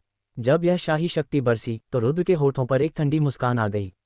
ये किलिन कबीले के लोग कितने बेशर्म हैं। उसी समय भक्षक स्वर्ग गौरैया मन ही मन कोसने से खुद को रोक नहीं सकी। कोई बात नहीं, चूत्यानिक्सिया ने शांति से कहा। हे क्या मैं पूछ सकता हूँ छोटे दोस्त, क्या तुम उस छोटे जानवर को इस बूढ़े आदमी के देखने के लिए बाहर ला सकते हो? इसी समय किलिन वंश का बूढ़ा पूर्वज आगे बढ़ा। उसकी गति बहुत तेज थी, पलक झपकते ही वह रुद्र से 100 मील दूर आ गया। एक विशाल शाही शक्ति ने दबाव डाला जिससे रुद्र और बाकी लोग लगातार पीछे हटने को मजबूर हो गए। अनेक महान राक्षस रक्त थूक रहे थे। मैंने कभी नहीं सोचा था कि प्रतिष्ठित किलिन कबीला इतना नीच और बेशर्म होगा। रुद्र हंसा। उस समय किलिन कुंड में राजकुमारी किलिन और मैं दोनों ही खतरे में थे। अगर मैंने खतरे का समाधान नहीं किया होता तो शायद वह मर जाती, लेकिन वह न केवल कृतघ्न थी बल्कि मुझे मारना भी चाहती थी, इसलिए मैंने उसे पकड़ लिया। अब तुम कहते हो कि अगर मैं उसे छोड़ दूं तो यह मामला टल जाएगा, लेकिन राजकुमारी किलिन को छोड़ने के बाद तुम एक सम्राट की शक्ति से मुझ पर अत्याचार करने आए, दिव्य महल पर कब्जा करना चाहते थे। क्या ऐसा उलटफेर, ऐसी कृतज्ञता तुम्हारे किलिन कबीले का असली स्वभाव है? रुद्र की आवाज ऊंची नहीं थी, लेकिन हर शब्द तीखा था। ध्वनि तरंगे तेज थी और एक खौफनाक हत्या का इरादा व्याप्त होने लगा। इस किलिन कबीले का अहंकार और दम्भ उसके धैर्य की सीमा तक पहुंच गया था। तुम मरने वाले हो और तुम अभी भी ऐसी बकवास कर रहे हो। रुद्र के शब्दों को सुनकर राजकुमारी किलिन क्रोधित और अपमानित हुई। ये वास्तव में बबलू ही थी जिसने किलिन शून्य आत्मा को समाप्त कर दिया था, जिससे वह खतरे से बच सकी। हालांकि जब भी वह सोचती कि उसे प्रतिष्ठित राजकुमारी किलिन को इस मानव लड़के के हाथों झटका लगा है तो वह हमेशा क्रोधित हो जाती थी। यही कारण था कि वह अपना गुस्सा निकालने के लिए रुद्र को पकड़ना चाहती थी। तो युवा मास्टर जियो ने एक बार राजकुमारी किलिन को बचाया था। रुद्र की बातें सुनकर मयूर कबीले के लोग अचानक समझ गए। इस समय उन्हें ये भी समझ में आ गया कि रुद्र ने राजकुमारी किलिन को क्यों पकड़ लिया था। युवा मास्टर कोन क्यूई कड़वाहट से मुस्कुराया। रुद्र ने पहले भी कई बार राजकुमारी किलिन को नाराज किया था, इसलिए इस युवती का गुस्सा होना सामान्य बात थी। हालांकि उसने यह उम्मीद नहीं की थी कि यह महिला इतनी दबंग होगी कि वह रुद्र को मारने की कोशिश करेगी। इस समय आसपास के बड़े कुलों के लोगों को इसकी परवाह नहीं थी। ये सभी महान कुलों के बच्चे थे जो आमतौर पर उच्च और शक्तिशाली थे। इसके बजाय उन्होंने सोचा कि राजकुमारी किलिन द्वारा रुद्र पर हमला करना पूरी तरह से सामान्य बात थी। किसने इस युवक को इतना अंधा होने को कहा कि वह राजकुमारी किलिन को भड़का दे? उसकी स्थिति क्या थी? राजकुमारी किलिन की स्थिति क्या थी? वह तो एक मानव बालक था। यदि राजकुमारी अप्रसन्न थी तो उसे मारना उसे मारने के समान था।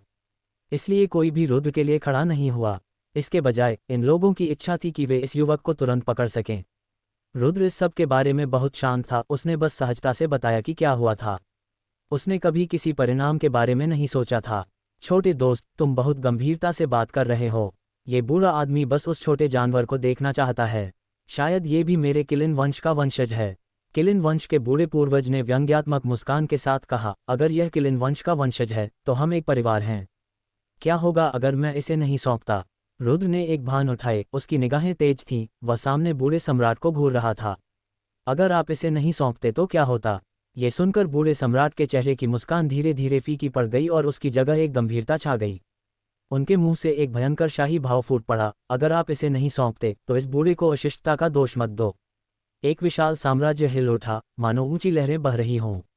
इस शाही शक्ति के तहत आगे के शून्य में लहरें दिखाई दीं और रुद्र और अन्य लोगों ने अपने भीतर रक्त क्यूई को मंथन करते हुए महसूस किया। यहाँ तक कि कुछ शिशु शून्य क्षेत्र साधक भी खून थूक रहे थे। क्या तुम सच में सोचते हो कि मुझे धमकाना आसान है? ये देखकर रुद्र की आंखें पूरी तरह से ठंडी हो गईं। यांगचेंकी, क्या तुम सिर्फ जूनियर्स को ही धमकाते हो? जैसे ही वह आगे बढ़ने वाला था, अचानक एक ठंडी खर्राटें गूंजीं। ध्वनि की लहरें पूरे आकाश को हिलाकर रख देती हैं और फिर सभी को दुनिया में तात्विक ऊर्जा ड्रैगन की तरह उमड़ती हुई महसूस होती है। वाह! दूर से एक बूढ़ा आदमी शून्य में चलता हुआ दिखाई दिया। जब ये बूढ़ा आदमी प्रकट हुआ तो उसके चारों ओर लपटें घूम रही थीं, जिससे एक विशाल भंवर बन गया। ये भंवर आसपास की स्वर्ग और पृथ्वी की तात्विक ऊर्जा को निगल रहा था, और आसपास के राजाओं को भी अपना असली सार खत्म होता हुआ महसूस हो रहा था।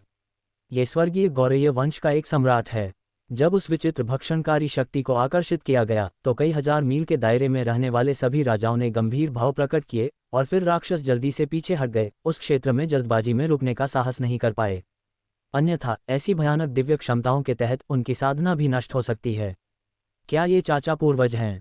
जब विशाल शाही शक्ति व्याप्त हो गई तो भक्षक स्वर्ग गौरय की आंखें चमक उठीं। स्वर्गीय गौरय वंश का एक सम्राट। रुद्र की तनावग्रस्त नसें भी थोड़ी शांत हो गईं। फिर उसने उस शून्य की ओर देखा जहां उतार चढ़ाव स्थित था।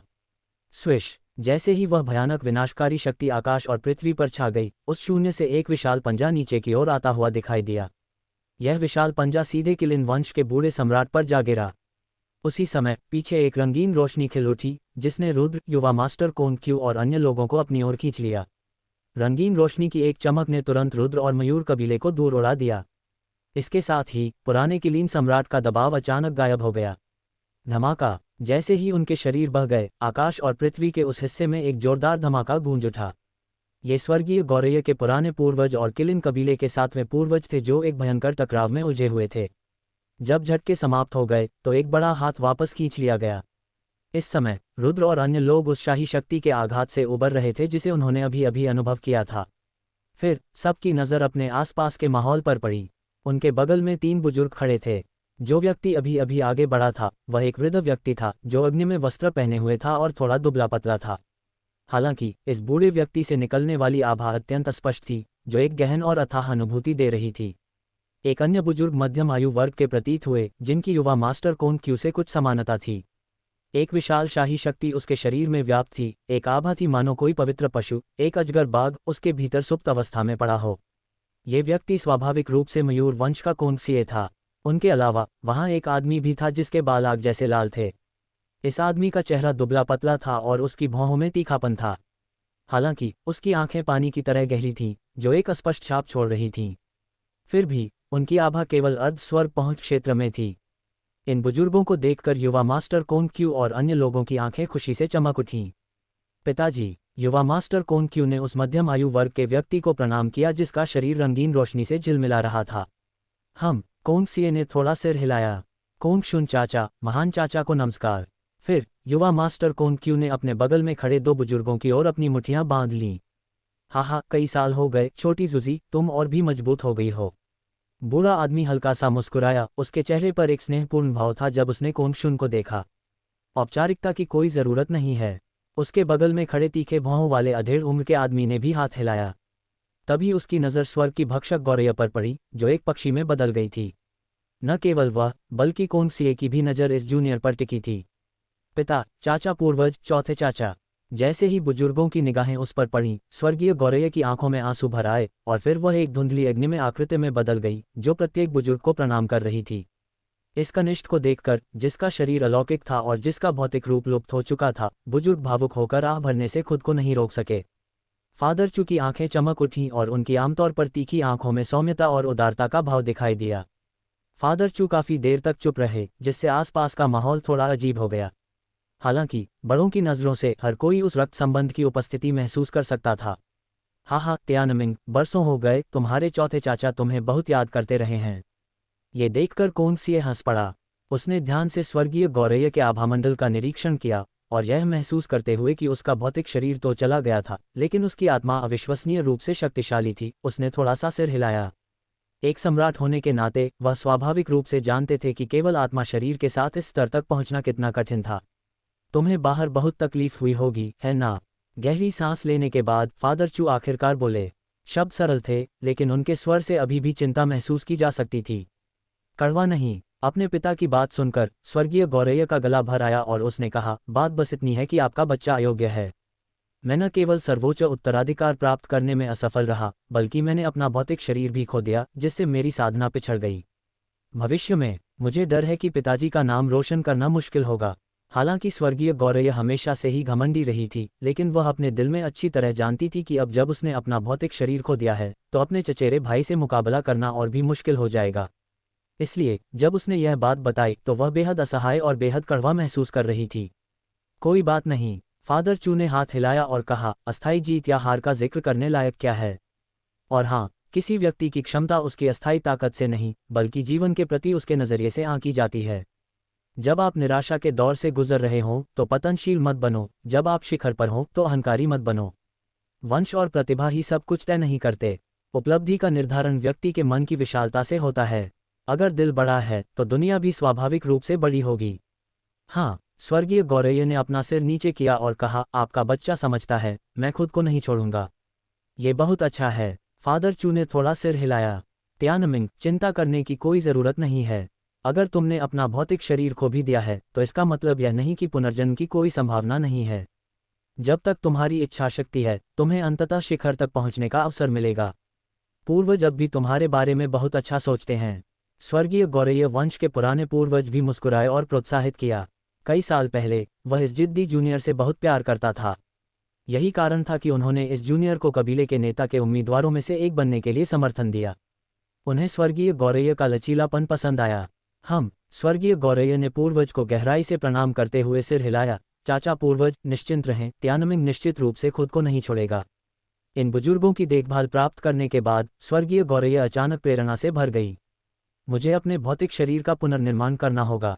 भक्षक स्वर्गीय गौरैया की आंखों में दृढ़ निश्चय की चमक दिखाई दी। रुद्र ने बगल से स्वर्गीय गौरैया को आंख मारी। इसका अर्थ ये लग रहा था कि वह मदद करने की पूरी कोशिश करेगा। भक्षक स्वर्ग गौरैया ने सिर हिलाया, फिर उसकी निगाहें थोड़ी हट गईं और वह कुछ ही दूरी पर जाकर रुक गई। इस समय किलिन वंश के 7वें पूर्वज ने भी इस स्थान की ओर अपनी नज़र डाली। न केवल किलिन वंश के 7वें पूर्वज बल्कि आसपास के कई सम्राटों ने भी अपना ध्यान यहाँ केंद्रित किया था। हाँ, तो भाई चू तो हमेशा से यहीं रहा है। किलिन वंश के 7वें पूर्वज ने आंखें सिकुड़कर हंसते हुए कहा, लेकिन इस बार ये बूढ़ा उस किलिन दिव्य महल को पाने के लिए दृढ़ है। आखिरकार यह मेरे किलिन पूर्वजों की वस्तु है, इसलिए कृपया मुझे बाधित न करें। तुम्हारे किलिन कबीले की कोई वस्तु। बूढ़े चू ने ठंडी सांस ली। 7वें सम्राट, आप मजाक कर रहे हैं। कोंगसिए ने हंसते हुए कहा, यह दिव्य विरासत आत्मीय लोगों के लिए है। यह आपके किलिन वंश की वस्तु कैसे बन गई? अगर यह सचमुच आपके पूर्वजों की थी तो आपके किलिन वंश के इतने सारे कनिष्ठों ने इसमें प्रवेश क्यों किया, फिर भी किसी ने इसे प्राप्त नहीं किया?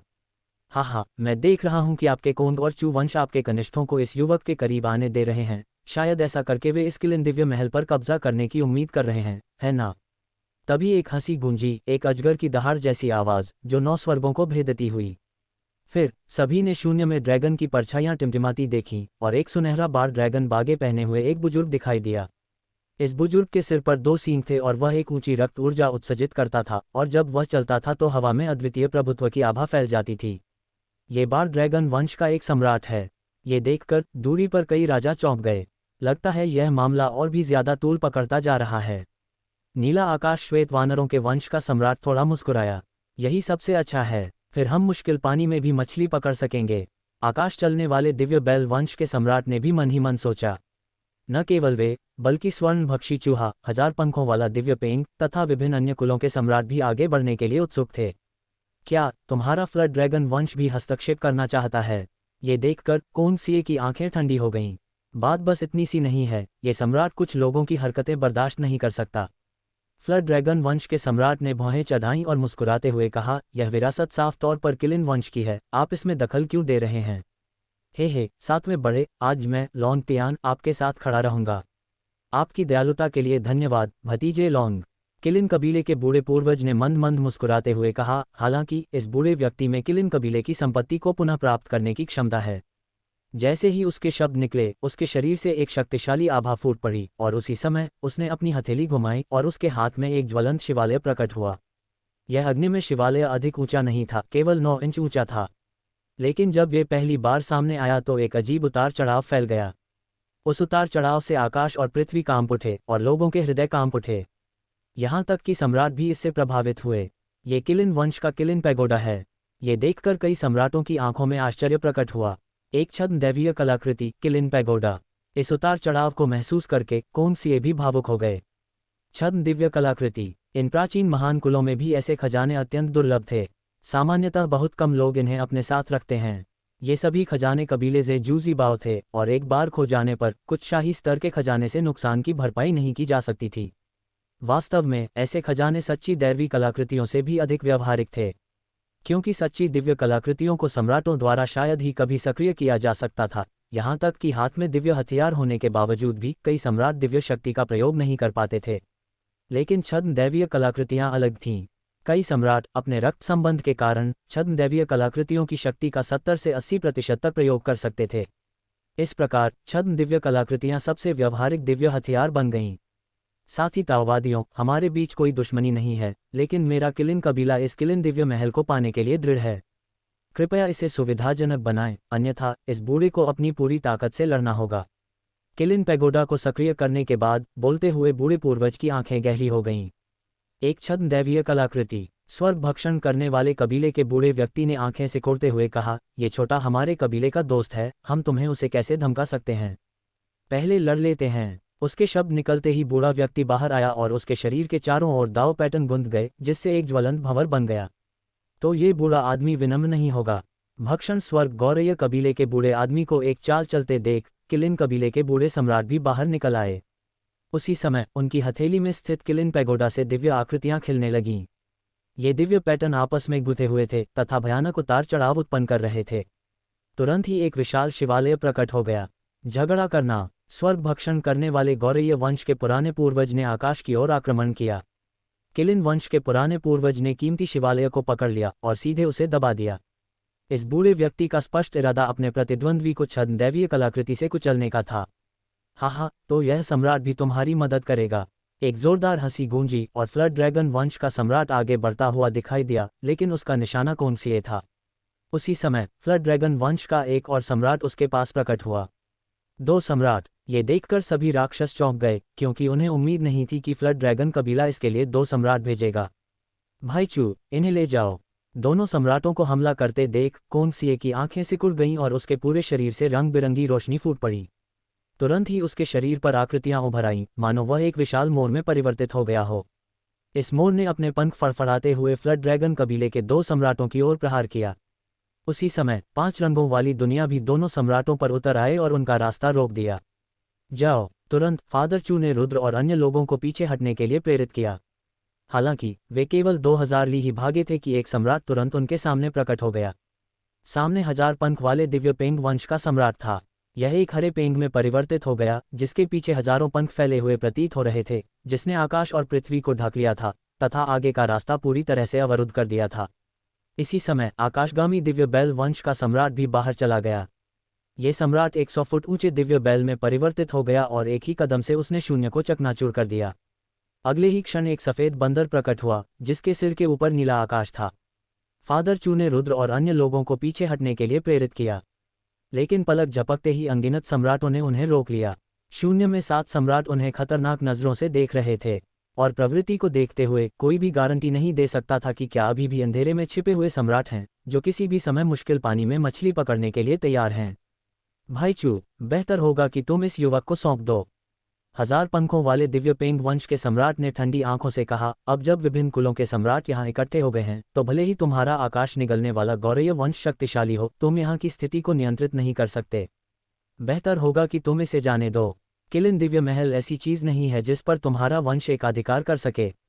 स्वर्गपथ प्रदर्शक देव वंश के सम्राट, जो 100 फीट लंबे थे, ने फादर चू की ओर देखा और कहा, इस युवक को सौंप दो। एक एक करके सम्राट बोले। सभी के मुंह से भयानक शाही शक्ति झलक रही थी।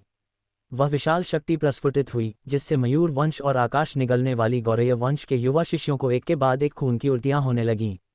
यहाँ तक कि युवा मास्टर कोनक्यू का चेहरा भी पीला पड़ गया। वह ऐसी शक्ति का विरोध करने में असमर्थ था। अरे, क्या वे सब सोचते हैं कि हमें धमकाना आसान है? आकाश निगलने वाली गौरय की आंखें फड़क उठी, उनमें हत्या का इरादा था। लगता है ये लोग आसानी से हार नहीं मानेंगे। युवा मास्टर कोनक्यू ने भी हल्की सी आह भरी। इस दिव्य महल का आकर्षण इतना ज्यादा था कि अनगिनत बड़े बड़े कुल इसके लिए आकाश निगलने वाली गौरय वंश और मयूर वंश से लड़ने में जरा भी नहीं हिचकिचाते थे। ऐसी स्थिति में भले ही मयूर वंश और आकाश निगलने वाली गौरय वंश शक्तिशाली हों, फिर भी सभी कुलों से मुकाबला करना मुश्किल होगा। क्या इस बार हम किसी गतिरोध की ओर जा रहे हैं? मानली की आंखें भय से भरी थीं। इस समय जब विभिन्न कुलों के सम्राट आक्रमण कर रहे थे, तो वे उनसे कैसे मुकाबला कर सकते थे? उसके हृदय में निराशा की भावना उमड़ पड़ी। हे, अगर तुम चाहते हो कि मैं उसे सौंप दूं, तो यह इतना आसान नहीं होगा। फादर चू ने व्यंग्य किया। उनकी आंखों में तेज रोशनी चमक रही थी और एक खौफनाक हत्या का इरादा फैल गया, जिससे उनकी निगाहें एक ब्लेड की तरह हो गईं, मानो वह मार सकती हो। अगले ही क्षण उसने अपना हाथ बढ़ाया और एक क्षतिग्रस्त कलाकृति बाहर निकाली। यह एक मछली के आकार की हड्डी की कलाकृति थी, जिसके चारों ओर दिव्य आकृतियां घूम रही थीं। ये दिव्य आकृतियां एक विशाल मछली की तरह और एक भंवर की तरह भी कभी एक दुनिया में बदल जाती तो कभी 9 स्वर्गों में उड़ती एक दिव्य पेंग में विकसित हो जाती। दिव्य आकृतियां टूट गई थीं और हड्डी की कलाकृति क्षतिग्रस्त हो गई थी, जिससे चित्र धुंधले हो गए थे। लेकिन इससे एक भयानक उतार चढ़ाव उत्पन्न हुआ। यह एक दिव्य निषिद्ध कलाकृति है। जब इस अस्थि कलाकृति को बाहर निकाला गया तो सहस्त्र पंखों वाले दिव्य पेंग वंश के सम्राट ने तुरंत एक गंभीर भाव प्रकट किया। फादर चू के हाथ में निषिद्ध कलाकृति से उन्हें एक भयानक उतार चढ़ाव महसूस हुआ, एक ऐसा उतार चढ़ाव जो किसी छद्म दिव्य कलाकृति से भी ज्यादा भयावह था। स्पष्टतः यह एक दैवीय निषिद्ध कलाकृति थी। उस समय इस वस्तु के कारण फादर चू की नींव क्षतिग्रस्त हो गई थी। दिव्य निषिद्ध कलाकृति, ये देखकर आसपास के सम्राट जो उन्हें घेरने आए थे वे सभी 1000 मील पीछे हट गए। हे, यह एक दिव्य कलाकृति है जो मुझे दिव्य लोक के युद्ध क्षेत्र में प्राप्त हुई थी। हालांकि यह थोड़ी अधूरी है। अगर मैं इसमें दिव्य शक्ति को सक्रिय कर दूं तो मुझे लगता है कि 1-2 सम्राटों को मारना आसान है। तुम में से कौन कोशिश करना चाहता है? फादर चू मुस्कुराए, उनकी आंखें अहंकार से चारों ओर घूम रही थीं। यद्यपि उसके होठों पर मुस्कान थी, परंतु उसकी आंखों से निकलता पागलपन दिल थाम देने वाला था। दिव्य निषिद्ध कलाकृति, ये देखकर युवा मास्टर कोन क्यू और अन्य सभी ने आश्चर्यचकित भाव व्यक्त किए। कोई आश्चर्य नहीं कि चौथे मास्टर कांग ने फादर चू को हमें ले जाने दिया। रुद्र की आंखों में समझ झलक रही थी। हालांकि यह एकमात्र दिव्य कलाकृति उन सम्राटों को रोकने के लिए पर्याप्त नहीं हो सकती। कुछ देर विचार करने के बाद उसने आसपास के वातावरण का निरीक्षण किया। उसने देखा कि इस समय वे सम्राट वास्तव में पीछे नहीं हटे थे। हे भाई चू, ये दिव्य निषिद्ध कलाकृति वाकई असाधारण है, लेकिन यहाँ इतने सारे सम्राटों के होते हुए आप कितनों को मार सकते हैं? स्वर्ण भक्षक चूहे वंश का सम्राट जोर से हंसा। इसके अलावा अगर आप इस दिव्य कलाकृति को सक्रिय कर दें तो क्या आप इन कनिष्ठों की रक्षा कर सकते हैं? ये सुनकर फादर चू का चेहरा उदास हो गया। हे, सच में अगर हम साथ मिलकर हमला करें तो तुम कितने हमलों का सामना कर पाओगे? ये सुनकर पहले से डरे हुए सम्राटों को होश आ गया। तुरंत कई सम्राटों ने एक दूसरे को देखा और कहा, चलो मिलकर हमला करते हैं और पहले उसे मार गिराते हैं। अच्छा, लगभग 10 सम्राट एक साथ बोले। वे सभी 2000 मील दूर थे। लेकिन सम्राट कितने शक्तिशाली थे। दिव्य क्षमता क्षेत्र में एक राजा 1000 मील दूर से किसी को मार सकता था। एक सम्राट जो 10,000 मील दूर से आक्रमण कर रहा था, तब भी उसकी गति आश्चर्यजनक थी। तुरंत ही 10 सम्राटों की रक्त ऊर्जा आकाश की ओर बढ़ गई। सभी अपनी पूरी शक्ति को प्रकट करने की तैयारी में थे। ये लोग बहुत बेशर्म हैं।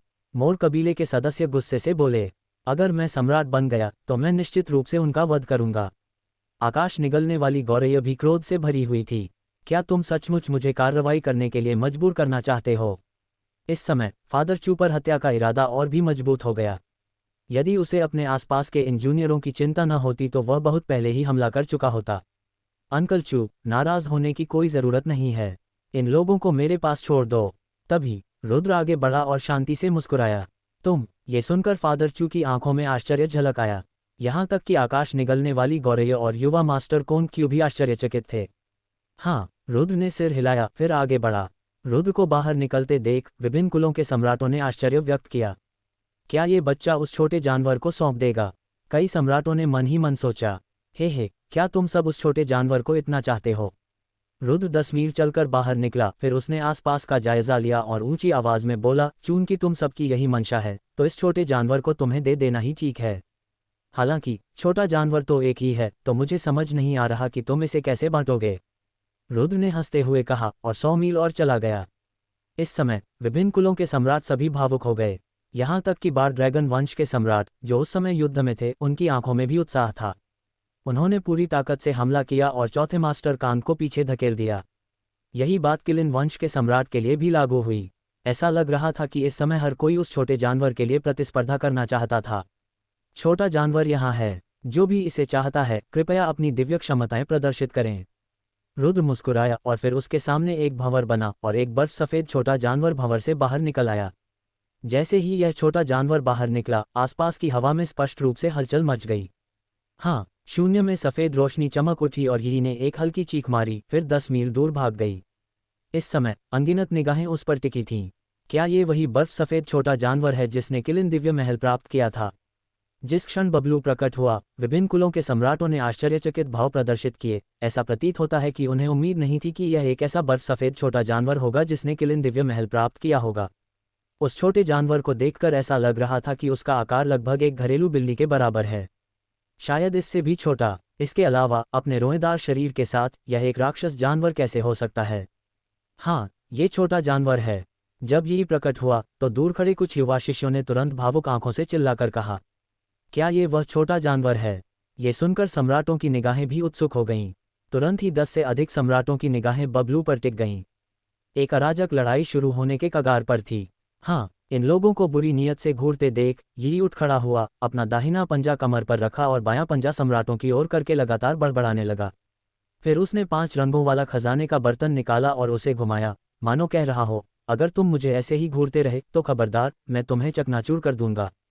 ये छोटा जानवर कितना प्यारा है। इस अचानक प्रकट हुए छोटे जानवर को देखकर चूतियानक्सिया की आंखों में स्नेह झलक उठा। मानली हल्के से मुस्कुराए, उसे भी यह छोटा जानवर बहुत पसंद आया। न केवल वे, बल्कि दूर स्थित सम्राट और राजा भी उस छोटे जानवर की हरकतों से चकित थे। क्या ये छोटा जानवर हमें धमकी दे रहा है? 1000 पंखों वाले दिव्य पेंग वंश के सम्राट ने हंसते हुए कहा। ये छोटा जानवर बहुत प्यारा है।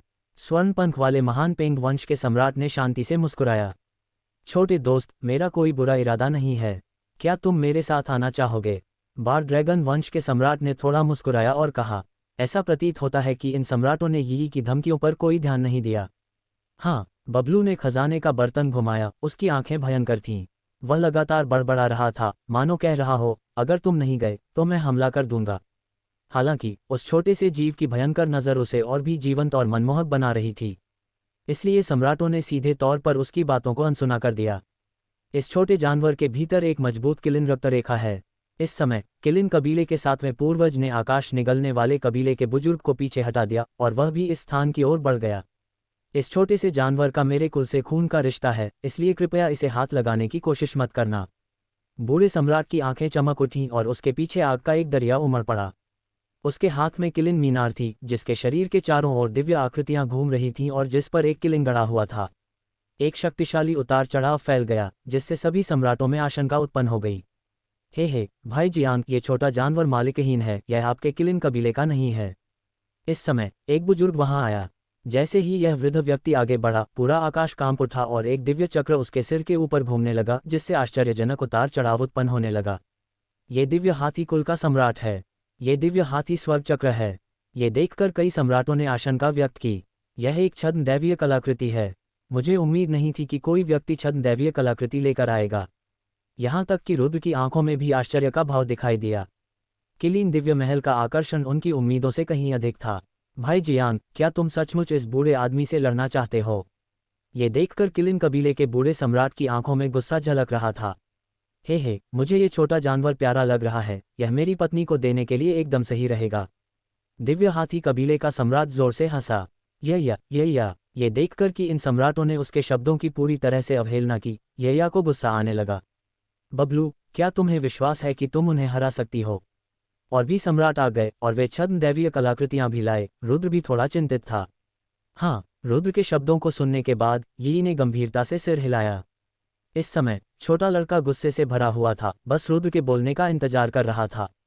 ठीक है, तो इन लोगों को मेरे लिए दूर भगा दो। रुद्र ने अपनी भौहें टेढ़ी की और मुस्कुराया। अगर हम उन्हें अच्छी तरह से नहीं पीटेंगे तो वे सचमुच सोचेंगे कि हमें धमकाना आसान है। हाँ, रुद्र की स्वीकृति पाकर बबलू इतनी उत्साहित हो गई कि उछल पड़ी। उस छोटे से जीव की मनी सी आंखें झपक रही थीं। वह आसपास का जायजा ले रहा था। उसकी नज़र हर सम्राट पर घूम रही थी, मानो वह सोच रहा हो कि पहले किस पर वार करे। और बबलू की निगाहें स्वाभाविक रूप से उन सम्राटों द्वारा भांप ली गईं। ये छोटा जानवर क्या करना चाहता है? बबलू की बुरी नीयत वाली निगाहें देखकर विभिन्न कुलों के सम्राट दंग रह गए।